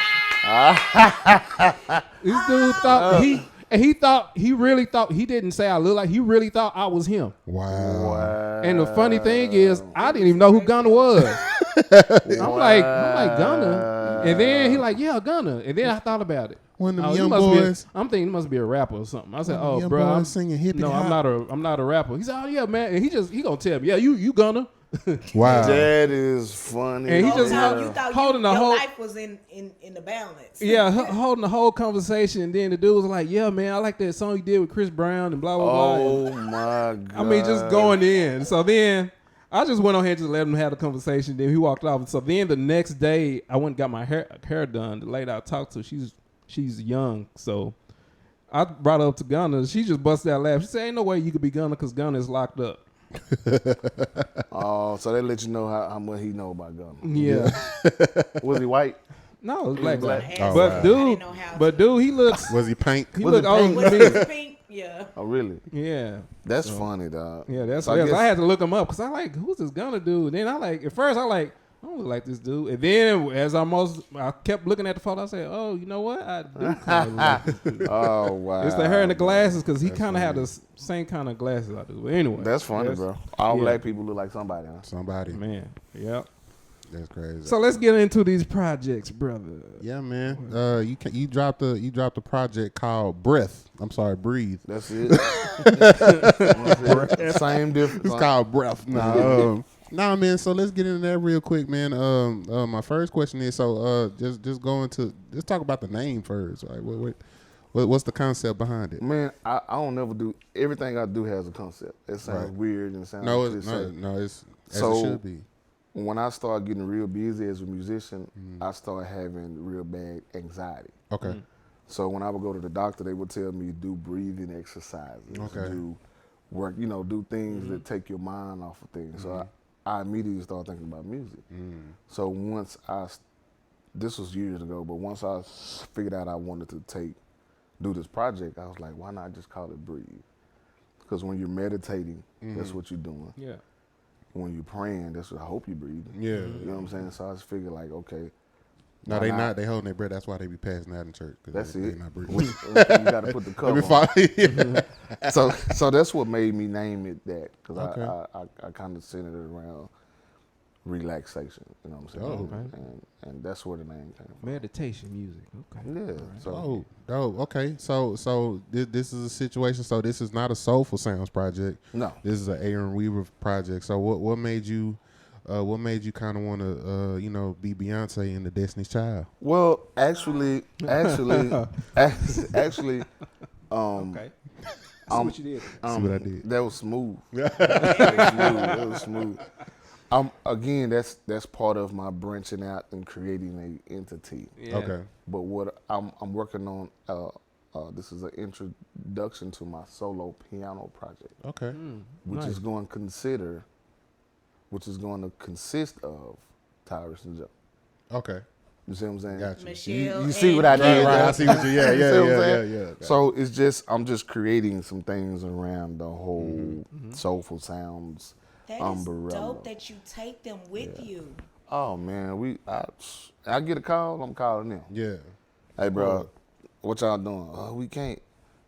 Hey, I can find another band for you, Yeah. cause when I know when I'm with them, they gonna learn their music. Mm-hmm. I'm gonna learn mine. Right. So when we get to the gig, we gonna have fun. Right. So getting back into it though, man, I appreciate because of course, especially for us, man, we out, traveling, working, learning all these songs, doing all these projects and stuff, man. We kind of put physical health and mental health to the side. Mm-hmm. So what you're saying is you got to a point to where you had to take your mental and physical health a little bit more seriously, Mm-hmm. and you decided to implement that into what you do. You know what I'm saying? Use what you do, and make something out of it that'll innately help somebody else. The anxiety attacks, you know what I'm saying? So you were saying that they came from just Being overwhelmed, doing man, too much. Trying to answer emails, trying to answer calls, trying to answer text messages, trying to do every gig, trying to make sure.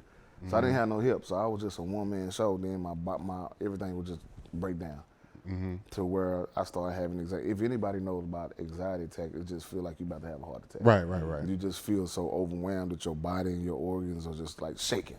Yeah. Boom, boom, boom, boom. So you just kind of, you have to kind of come to yourself. And I was going to the doctors. I was thinking, man, I'm about to have a heart attack. I'm about to do this. Now, was this something that you was dealing with?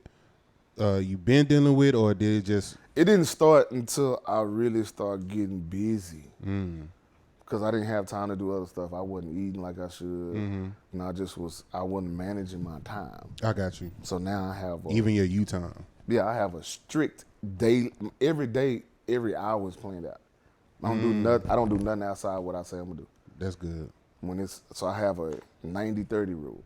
After every 90 minutes, I'm gonna rest for 30 minutes. Okay. Oh, I like that. 90 minutes, rest 30 minutes. I don't care if it's looking at TV. After that 30 minutes, I'm back to working. 90 minutes. So that 30 minutes absolutely nothing to do with work. My phone is off. My laptop is off. I may watch TV. Oh, okay. So what I need to stop doing is hitting you in that 30 minutes. That's what. That's what. Okay, got you. All right. Bless your heart. Bless your heart. But and I learned that from one of my mentors. They're like, bro, you gonna go crazy. You're not missing nothing when you rest. It ain't gonna go nowhere. Right. So I would do 90-30, 90-30, 90-30 until my day actually I stopped doing business at 6 p.m. Okay. After 6, if you ain't calling me to shoot the joke or this, don't call me talking about no gig, no nothing. Leave a message, leave an email. I get to it. That's why I get up so early. I was just about to say, what time do you normally start your day? I normally get up at 6. Here recently, I've been getting up a little bit before. So when I do that, I do my breakfast or whatever, but I spend at least 30 minutes. I don't turn on no TV. I don't do my phone. I don't do nothing at least for 30 minutes. Man, I need to start. That's good. But it didn't happen overnight. I had to train myself to do that. It did it take a while? Was that like? It took me almost a year to really be like consistent. I got you. But now I see it. Like when I wake up in the morning, I don't want to do nothing. Even if I just wake up in the morning, I'm just doing this. You see what I'm saying? I get up, whatever. Then my day, I try to start my day around 7:30. Okay. So actually speaking to those results, what results have since you started implementing the consistency, right? What's different? What results have you seen? My thinking process is not clogged up. I don't battle with. I'm able to make a decision. Okay. Without battling with should I not, or just being alert. Yeah. Because you work all day with just boom, boom, boom, boom, boom, boom. Now what you want to do now is crash. Yeah. So now even if I just take a 30-minute lap, whatever I'm gonna do in that 30 minutes, that's my 30 minutes. Yeah. Whatever I choose to do. So I cut everything out for not doing it. So it took me a little while, but I got it. Now I'm good. I'm 30 minutes come, I'll be waiting. Yeah, I got you. 30 minutes come, let's go, go sit outside, whatever. I got you. Yeah. Do you dope, meditate man. to your own music? I'm going to now since I got it out. But I used to just pull up stuff like that. And now I try to go to sleep like that too. How long did this project take? It didn't take long. The courage to release it was the longest. Okay. So these songs I did a while ago. Okay. But I was like, should I? What they gonna think? Are people gonna like it? It's not killing. It's not that. And I was like, well, who's my target audience? I don't want musicians Yeah. I don't want musicians because us, if it ain't no killer lick, we don't want to hear it. If it ain't a bump. If it ain't, you know what I'm saying? Yeah. So For church folks. it's the churches who I've targeted, who I've already connected with some churches, and they're going to put it on their websites. They're going, you know what I'm saying? So I was like, who gonna really benefit from this? Not us. Yeah. I love it. So I was like, get out of that. Let's don't put that out of there. And sometimes, and I've said this before, man. Sometimes we, us as musicians, we really don't understand how powerful we are. We really don't understand what we do, and the money will come, the bag will come, but when you're doing something that will genuinely help somebody. Yeah. You know what I'm saying? It's like that's definitely dope, and it's high key a responsibility of ours to take what we do and actually help people. Yeah. Help people, you know what I'm saying? And of course, I mean, you got to set up to where, you can go out and see Soulful Sounds, doing Before I Let Go or something like that. But, like you said, sometimes we got to take those 30 minutes.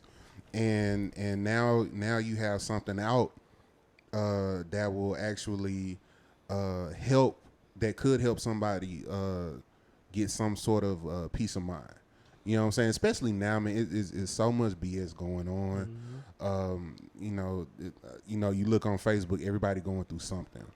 Everybody got something going on, man. And sometimes it's cool to use what was given to you to be a part of the solution, not be a part of the problem. You know what I'm saying? That's huge right there, bro. Yeah, for sure, man. Huge. For sure. So it's like, I mean, even with this, man, we appreciate you. I mean, just even definitely look like something I can masturbate to, man. So I appreciate you, sir. for taking. If you can do it for 30 minutes, because the thing is 30 minutes. So. Yeah. Okay. Aaron, okay. No. All right. That's not what your project is for. Oh, wait. No, not for as long as he buy it. Oh.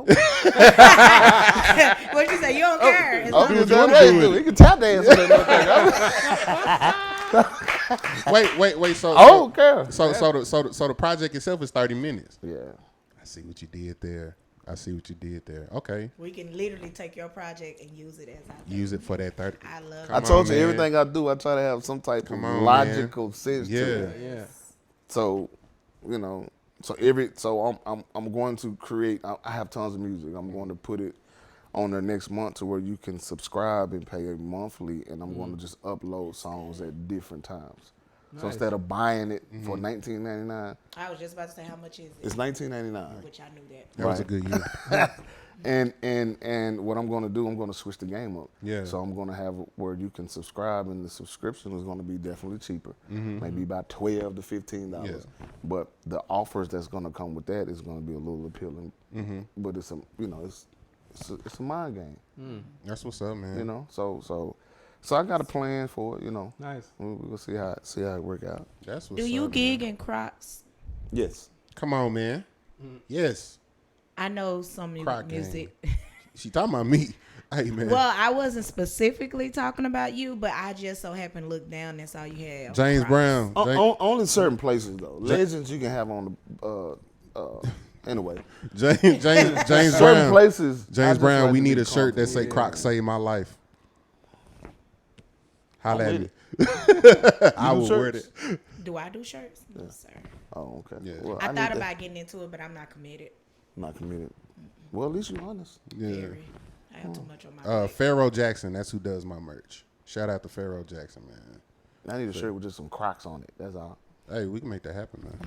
We can make that happen. I want to be the first one. All right, man. So moving on, man. We got some recurring segments on this show, man. We try to get to know you just a little bit better, man. We got a couple things we want to talk to you Another thing about. we got coming up is recurring segments. We got a few things we want to come by you by. We knew it was going to be said. You knew it was coming. Definitely hope you get split in. Oh wow! Yeah, man, we got some things we want to talk to you about. Ask you real quick, man. One of the recurring segments we got on the show is called Top 5, man. Okay. Top 5. I'm just gonna add now to our co-host. This is his top 5. Mm-hmm. So we're Lou, just. he talking to you. I'm definitely talking to Texas, but you know what I'm saying. So, top 5. I want to know, and it doesn't have to be in any specific order. But of course, when we talking to you, we know that you are a premier businessman. You know, especially in the music scene and stuff like that. So I want to know when it comes to looking at who does business, because you like to look at, you know, whatever. It could be local, international, whatever. Who are your top 5 business people that you look up to? Well, I have it's business and they're like motivational speakers. Okay. Okay. So one guy is Eric Thomas. Eric, come on, There's man. a guy named Myron Golden. Okay. Have y'all heard of him? I have not. No. Anyway, moving on. Yeah. Write that down. Myron know Golden. this. I'll be into the motivation boys. Bro. Yeah. Me too. Myron Golden, well, first of all, have you slap yourself in the face. Who's that? I don't know if you might be talking about, it's a black guy, and he's always very loud. Probably Eric That's Thomas. Eric Thomas. Oh, okay. Yeah, he makes my blood pressure go up. Sometimes, but he's Because he made you want to get up and do something. Right. He Something. do. Yeah. He do. Then there's those two guys, and Curtis Dean, who's my musical mentor, and mentor all the way around. Shauna Freeman, who is my current mentor You got one more. right now, and Damon Dash. Cool. Damon, I love Damon Dash. Why, Damon? I love Damon Dash. Damon Dash is practical. Yeah. He speaks common sense. Right. A lot of people try to speak over your head, Right. but he speaks. You have to get the message, not the delivery. Right. A I lot was of about people. to say, you don't think he be whining? No. I think I just look. Let him answer. You right. I look past everything and look at the message. Okay. The because everybody got an issue. Right. You know what I'm saying? He has some hurt. You know what I'm saying? Right. But he's doing what he say he's doing. He have what he say he have, and he've experienced. You a see the lot. results. You see the results. Yeah, I like his business. One of the coldest things I ever heard, because even going back to that, somebody asked him, like, why do you think you're considered a bad guy in the industry? He said, I'm a bad guy to the bad people. You know what I'm saying? I'm only a bad guy to the bad people. I'm only and that resonated with me because to some people I am the asshole. Yes. But that's because 9 times out of 10 they've done something like mine isn't. It's a reaction. It's not an action. It's like, what did you do? What exactly? What did you do? You know what I'm saying? What did you do to have me say that thing or whatever? I never do anything out of malice or disrespect, anything like that. But at the same time, it's okay to hold somebody accountable. It's okay to tell somebody, that's not okay what you did. That's not okay what you said. And nobody don't believe in it. You know what I'm saying? Nobody believes in holding people accountable. He just says what needs to be said. Right. Whether y'all whether people like it or not, you can't deny the facts. Right. No matter how it came across, if it's true, And it's true. Said, I like how you said his delivery. I like Damon Dash. I just sometimes I do think he be whining, but it's just from a standpoint, like Jay said, he was hurt or he hurt or whatever. So of course 100%. if it's a topic, you're gonna speak from that place because that's what you First. experience. Right. First. Mm-hmm. But then he don't sit in it. You know what I'm saying? He actually give you something, or he actually, put out in the universe, things that can help you. So And there's results. Results, like man. you said, and there's results. Word of the day, Yes, result. We probably need to results. add that to the segment. Word of the day. Yeah. Results. So it's I gotta say this. This probably one of the most biggest motivational Get guys it together, Lou. that we miss. The doggone black guy from the Everest College commercial. Come on. Come on, you ain't doing nothing. Sitting there. You just sitting there. Man, that dude, he made you want to feel like you need to do. I need to do something with my life. I'm sick of you. You know what? I think I do need to do something. You ain't doing nothing. You ain't doing nothing. No Sitting way. on your couch. Get your punk ass off the couch and go do something with your life. I was like, Then look at you. Yeah, bad boy. oh, that's hilarious. Honorable mention. That's a good one. That is a good. That's my number 6. And you know what's crazy? And you know what's crazy? Like, cause Buddy, like at the end of the commercial, Buddy just walked out like, Yeah. Like, you niggas ain't gonna do They shit. No not way. I ain't gonna do nothing. Whatever. Man. that's hilarious. I got my chick. Right, Man. for this commercial. That's what's up, man. All right, man, that was our top 5. Now we have another recurring segment, man, called Playing in the Wrong Key. This is our version of what grinds your gears. What's a pet peeve of yours as a businessman, as a musician? Just over time, something that you just develop as like, yo, that's not cool, that's not okay, I don't like that. What's playing in the wrong key to you? Getting a set list, showing up to the gig, and the artist says, I want to do them in a different key, or I don't want to do it in this order. That just came to me. I don't want to do. And we about to perform Right. in front of thousands of people, Right. and you want to switch the sets up, and you Oh, yeah. figure now my favorite key is F, Right. and the song is in A. Way on the other side Yeah. of the spectrum.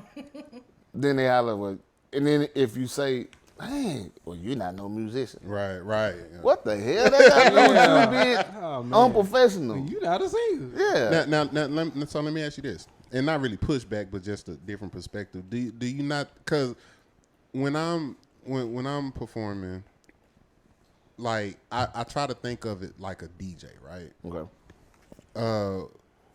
So with DJs, they and church kind of did this to me too, where you go to choir rehearsal and you go over that song and you get that song down, but then you get there that Sunday morning and we'll just say the spirit move, right? And it doesn't call, it calls for something else. You know what I'm saying? That's different. Kind of like a DJ, right? A good DJ, they're gonna go based off the crowd. And I hate this word, but what's the vibe for that moment? Even when they have that person, and that person can come and say, "Hey, can you play this?" And it might be like the top 2 songs in the world, but it doesn't call. I'm not gonna play that right now because it doesn't call for that right now, right? So then I'll have that set list, and we're gonna do that. But then you look at even if it's the same venue, sometimes the spirit of the crowd isn't what's on that part of the set at that time. So you don't think that there's a time where it is okay to say, okay, you know what, we're not gonna do this song, we're gonna do something else? Yeah, sometimes. Not now, of course, not all the time. But I also think that we as musicians have the ability to make people do what we want them to do. I like that. Because if they're in there and let's just say, whether it's whatever and it's the vibe or whatever, then it's your job to fall in with them or go, nah, nigga, we finna go X, Y, Z, and you come this way. Right. So it's just however you feel at the moment. But I never really play into what's going on. Now, if it's at church, it's different. That's why I don't like playing for gospel artists. Okay. Because a lot of times they don't follow structure. He's not wrong. They don't follow structure. Right. And a lot of times they don't follow structure because they want to impress somebody. Right. They want to shine, or they feel like I don't want to do this song, or they just feel like there's another gospel artist in here and I want to show them I can do X, Y, Z. You learn this song. Hold on. Bro, you gave me the song. You learn What about learning the song with all the riffs. My God. And then not end up doing the song at all. I feel the spirit telling me, boop. What about those instances where you go to like a place, musical, whatever, and somebody sings your song? Y'all not open to changing? Y'all want them to go up there and sing the same song again? Because my preference is I don't like that environment now. Gotcha. And because I don't, these are my reasons why I've been in that. And I've played for some of the real good gospel artists that are here, then some that I've played for that are not here. And it started getting weird to me. Yeah. To where we in there smashing, and all of a sudden they holler, I feel the presence of the Lord. And everybody sitting there. Right. Yeah. Right. It's one of those yes. Yeah.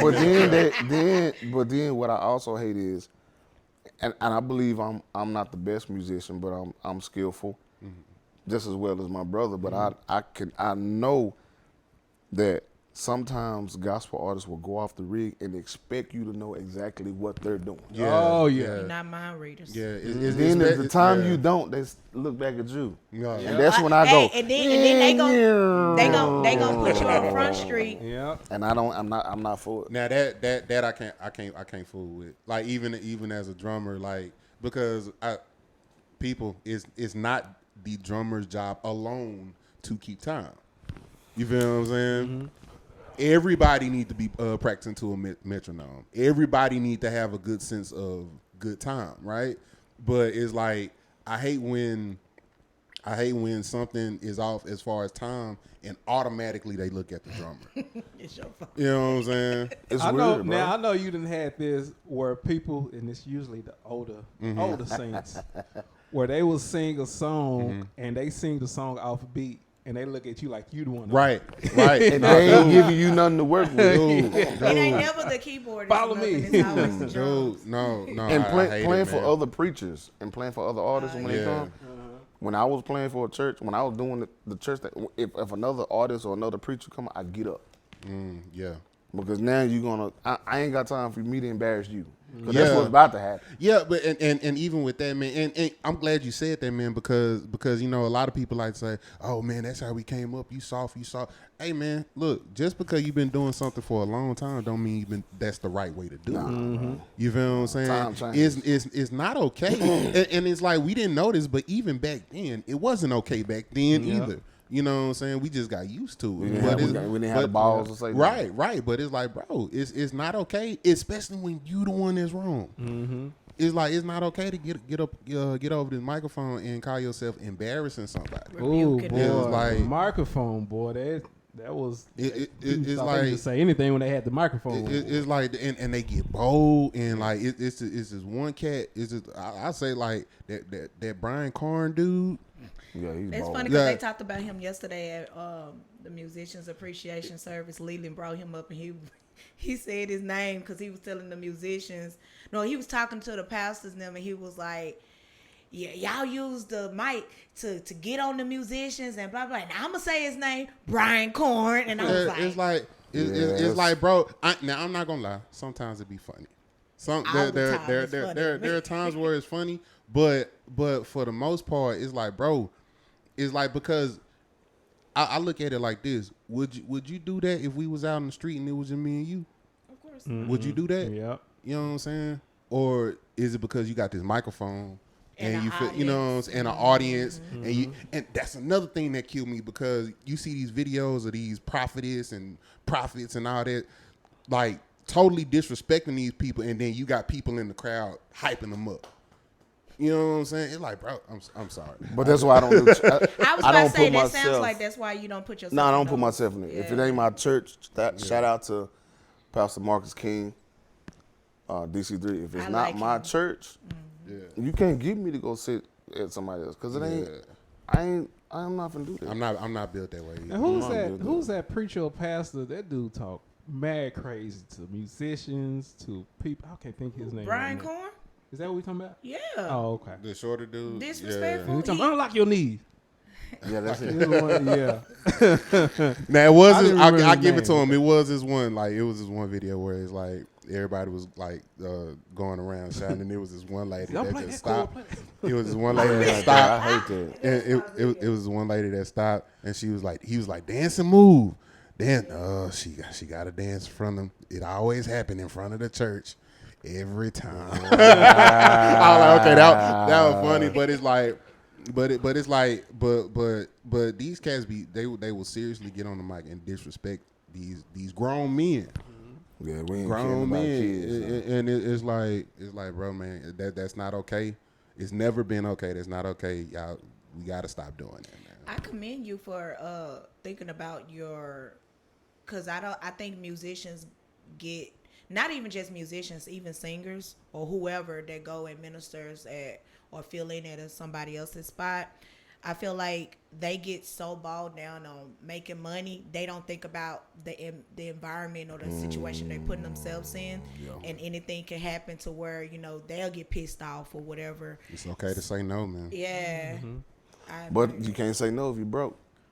Whoa. You can't say no.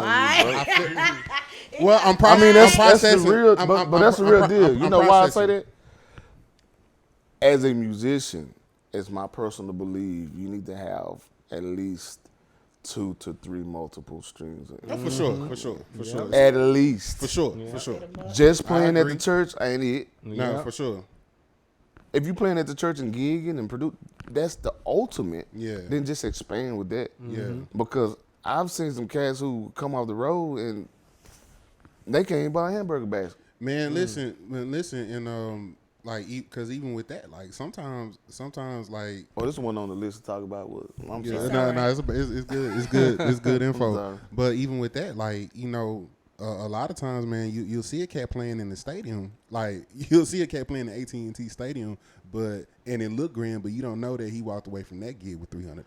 Bro, You know what I'm saying? you will never catch me on nobody's tour unless it can pay more than what I make here a week. Exactly.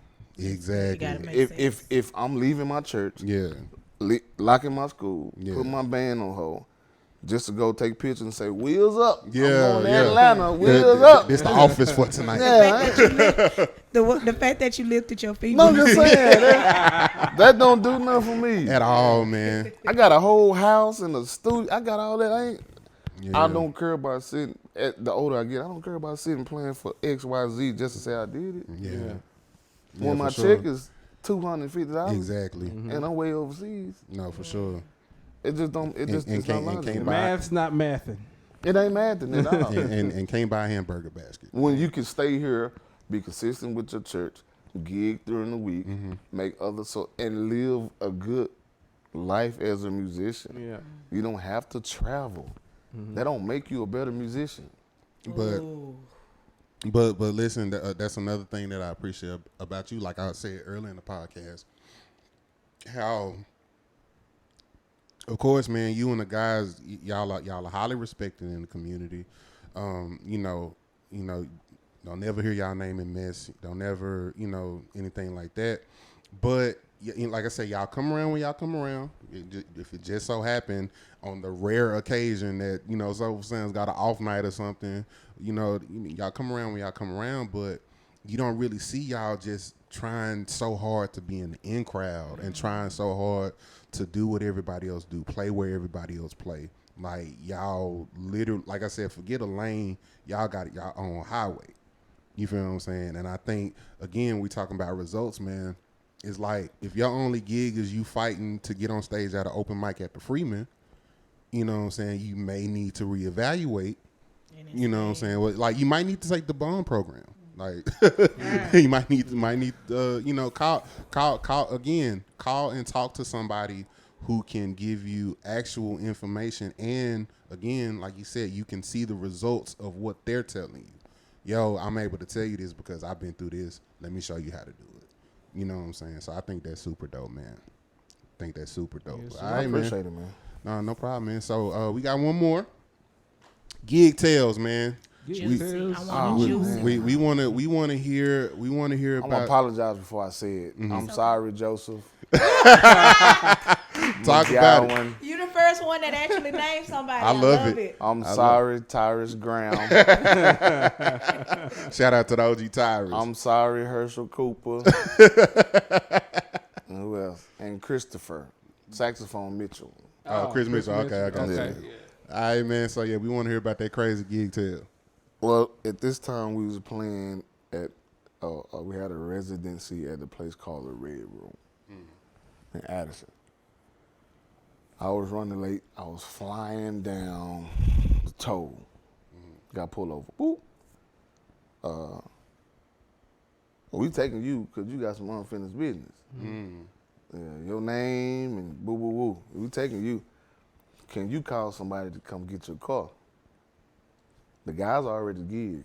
I called Joseph. I said, hey, police got me. They just need somebody to come get my car. Boom, boom, boom. He said, well, are the police still there?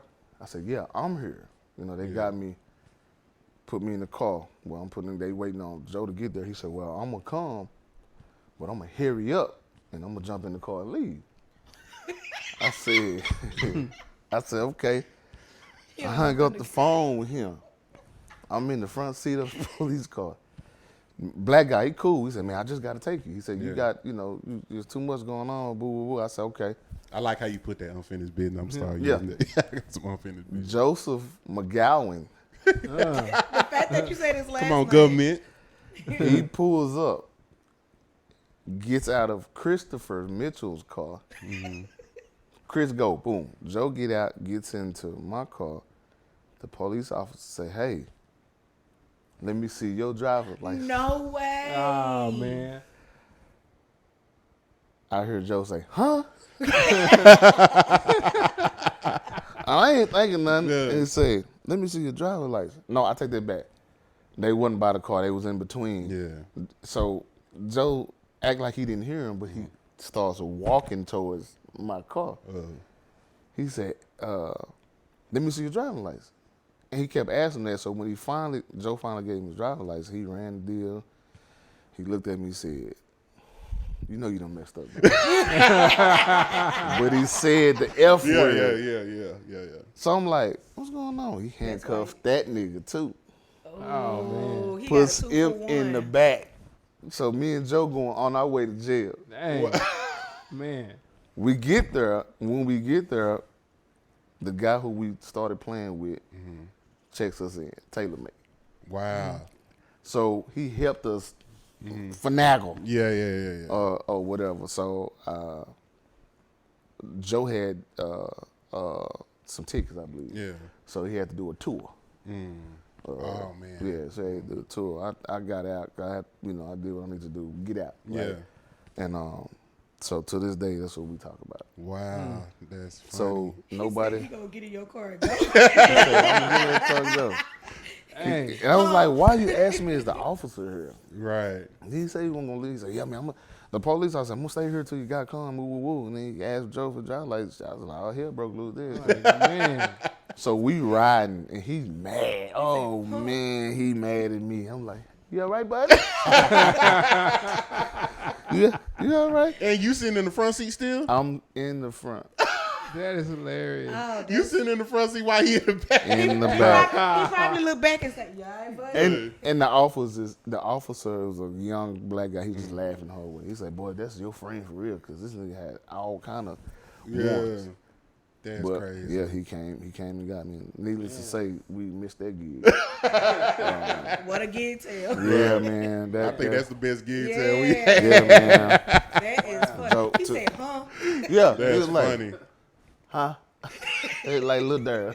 Right. Oh, Like, yeah, man. So yeah, funny. that's my boy, man. Both of them my boys, but for him to come up there knowing he had some issues going around, That's love. it is, and he Because did I mean, something he great. probably didn't. He probably thought they was just gonna let him drive. Oh, he probably already didn't. knew. Well, I could have maybe told him that the police was gone. I'm not for sure if I said it or not, but That's why he was mad at. And charge you it in the to front my seat. head. Not And my them heart. and them Yeah, not my and them heart. seats in the back ain't plush. Yeah, At all. Them seats so in we the ended back up hard. we ended up going to jail together. That You night. sitting on the cotton and he sitting on the hard seat. Yeah, it was rough, That's man. crazy, man. That's a dope story, man. Well, hey, listen, man. We didn't. Of course, we didn't tell you this, man. When we first called you, we would have told you, but you didn't answer. But You must call me in 30 minutes. we didn't tell you this, man. But we the other reason why we call certain guests on is because we're actually fans of yours. Oh wow, we're actually fans of yours, man. Fans of Soulful Sounds, but also just fans of Aaron, man. And we just want to give you your flowers. We do not have physical not flowers, but we want to give you flowers and let you know that we appreciate you. One, as a man, as a businessman, as a musician, we appreciate what you do for the community. We're definitely fans of you. We're proud of you. We're proud of the stuff that you're doing and the stuff that you're going to continue to do, man. And we just want to say thank you and we appreciate you, man. Man, I appreciate y'all, bro. It means a lot, man. You know what I'm saying? Sir. So we thank y'all so much for being with us. We thank you for, just taking time out of your business schedule. I know you don't do business after 6, but you know what I'm saying? It's running a little past 6, but nah, man, we appreciate you so much, man. Like you're definitely a dope individual. And we're just excited to see what you're gonna do next, man. Yes, man, sir. I appreciate it. From one black brother to the other. Mm-hmm. Yeah, man. I'm gonna tell you, Soulful Sounds is really known because when I was talking to a family member, and she was like, "You doing your the podcast tonight, right?" And I was like, "Yeah." And she was like, "Well, who you interviewing tonight?" And I said, "Oh, Aaron Reeve." And she was like, "Huh?" I said, "Have you ever heard of Soulful Sounds?" "Oh yeah." Oh wow. So it's you're known. Googleable. That's what's up, man. But yeah, man, we appreciate you so much, man, for stopping through, chopping it up with us, giving us some good gems and some good information. This is definitely one of the ones we got to call back, man, because we still got so many more questions, many more things to talk about, man. And you just have a lot of good knowledge to give to the people, man. We do this podcast because it's not just about us getting on here sounding like grumpy old men or stuff like that. We actually want to give suitable game. We're at that age, and we had that resume where we want to give, a solid game to, the young cats or even the old cats who ain't figured it out yet. You know what I'm saying? And you definitely help come and do that. You know what I'm saying? Lou, what you got? Yeah, man. On top of that, I just want to say, man, this whole thing, even the group alone, it was all created just to, let the people know that we just a big, happy musician family, at least trying to be, just to learn from each other on the musical and the business end. Yeah. So, but we definitely appreciate you coming through, J Ell Groove, Professor. Man, I definitely appreciate you guys because y'all helping me making this thing happen. So for sure, we're just trying to make it in. Yeah. And the king, you're trying to be in the number. Trying to be in that, just trying to. Yeah, I got a long way to go. Hey, coming from him, I'll take that. Long, a mighty long way.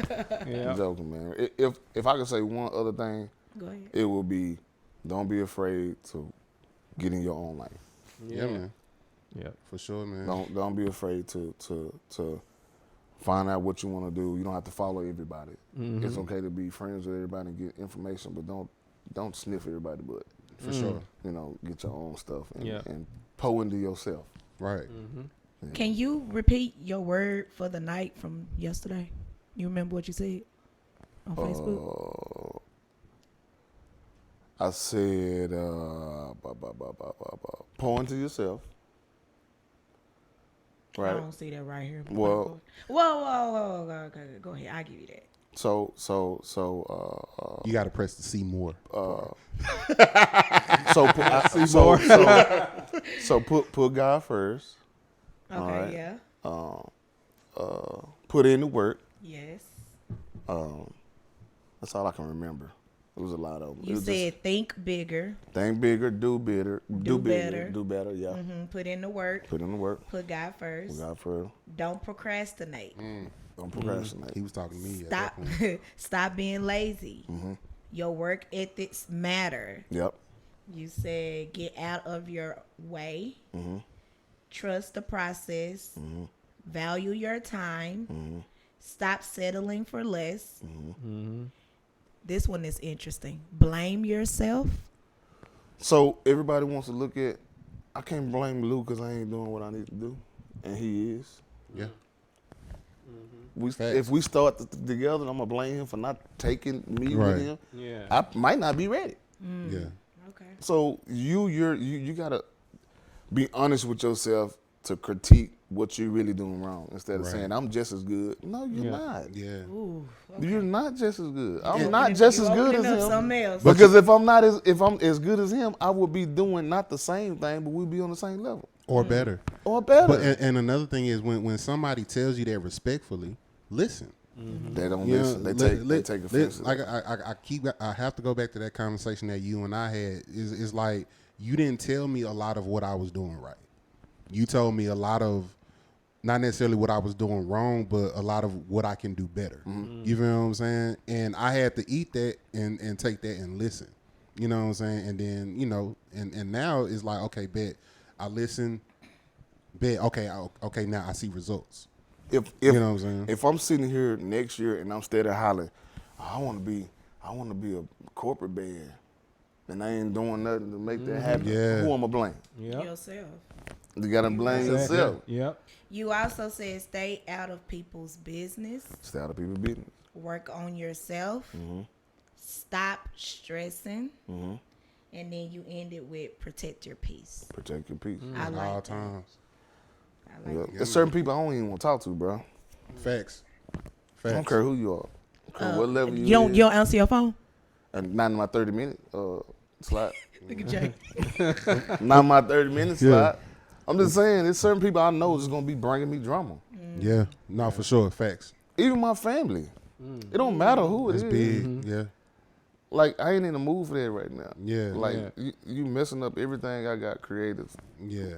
I like You it. don't kill my vibe. Yeah, and I'm Don't kill bold my enough to vibe. say that. Like, I don't You worry gotta be, man. You gotta be, like I said, because you know when you talk about protecting your peace is your responsibility. That's it, bro. You know, your peace isn't your husband, your wife, your girl, your kids, your dog, your mom, your daddy. Yeah. Your peace is not their responsibility. Your peace is your responsibility.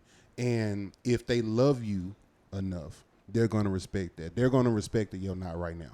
They're gonna respect that I need a minute. They're gonna respect. You know, they're gonna respect that 30 minutes. And you can't get mad at them if they don't respect it if you ain't You know put it what I'm out saying? there. You ever forwarded your mama's calls? Nah, I'm a teacher. On. Jay, I just don't answer. Protect your peace Nah, at all. I'm just joking. Nah, I don't. Protect I your can't. peace at all. Nah, I can't do it. Only because I don't see my parents that much because I live in Red Oak. They stay in Mesquite and Pleasant Grove. Oh, okay. So I have to try to make they don't. I don't get to see them like that. So I'm gonna try to make sure.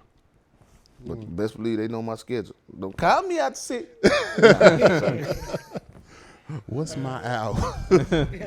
But thank y'all for having me, man. Man, thank you for Thank you coming, for man. Thank you for coming. Well, once again, it's DFW Shed Sessions. On that note, we are out. Hey, and listen, I thought we were free. listen.